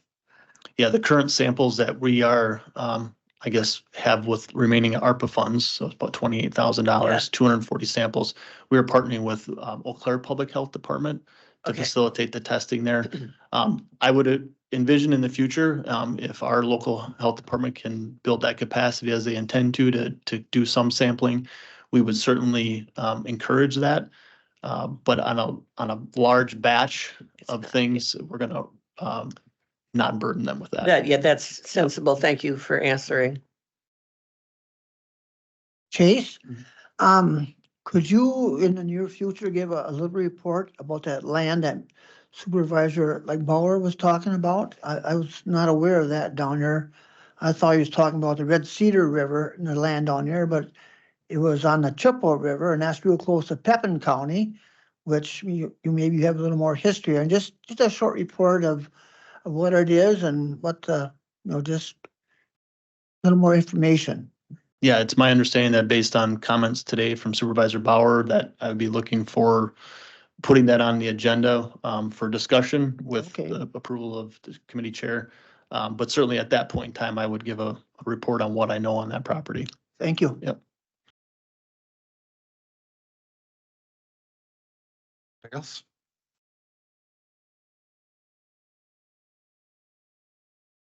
Okay. And the final item is just, I think it can handle it quickly. It's just, this committee was sort of tasked with general sort of oversight of the housing work group activities. And just thinking it would be good to report back to the committee about kind of where things are at, because things have changed. And wondering if, I know, Diane, could you do that? Sure, I'll do it really briefly. I unfortunately missed a meeting yesterday, but I have trouble sometimes with language, but the county level work group has been meeting once a month with a variety of stakeholders to talk about a variety of issues. There is a subcommittee that is working on developing a sort of guideline for developers. What are the hoops through which one has to jump? And there is another group, because the issue of education and advocacy just keeps coming up again and again and again, and how important this is.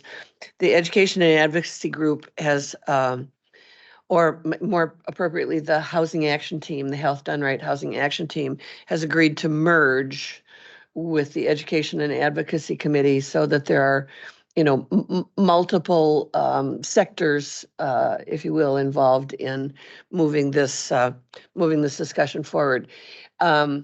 Chris and I met a week or more ago because some other issues, as we think about housing, revolve around money. So we we did a sort of a preliminary look through available sources of potential income for potential kinds of projects, and we'll move forward on that. And what have I missed? Yes, that's a really good summary. I mean, we're still working on that like housing toolkit and things. Yeah. But, Yeah, and I think the more we work on this issue, the more we realize, if we didn't at the outset, how big this problem is. And the fact certainly that the county alone is in absolutely no position to tackle a 5-alarm housing crisis, but the county certainly can develop understandings and partnerships and relationships to help move some of these forwards. And there are certainly some things we can do, for example, with financing that we could do to involve and educate homeowners and potential homeowners about sources of money that they could use for down payment assistance, for rehab assistance. I mean, there are lots of things that the county can do short of selling a whole bunch of land or deeding a whole bunch of land and building a massive subdivision. So, but we will continue to work on this because it's so important for the county. Questions? Okay. May I Yeah. ask a question? So I've been following the agendas and the minutes, just trying to figure out what the sort of lay of the land is. And it seemed like early on, like back the end of last year, it seemed like there was discussions about having workshops with the towns surrounding this issue, or trying to loop them in somehow. I was seeing reference to that, and then it the references just sort of stopped. So I was just wondering what kind of happened there. Yeah, I think that falls to the fact that the work of the education and advocacy group gets bigger and bigger all the time. Yes, I mean, that certainly is part of our discussion and consideration for moving forward. Okay. All right, good. I'm glad to hear that. And we did also look at zoning, whether our zoning codes offer particular impediments to development, and that's basically been completed. So think the toolkit committee has been working on the resource question for people who want to come into the community. I think we learned at the last meeting that Momentum West is working with Pierce County to develop a toolbox, and they've agreed to that. Basically, the elements will be essentially the same as ours, and so they have money to develop it, and we'll be able to piggyback on top of that, which will save us some work. That's one of the advantages of multi-sector memberships in this group. Steve Yan from Momentum West is an active participant, so that's very helpful. And they're having a housing conference on a date that I can no longer bring to my mind. It's like early May something. But Momentum West has been a great partner in this. Future meeting date of this committee is May 1st. And any announcements? Thank you for your patience. We're adjourned.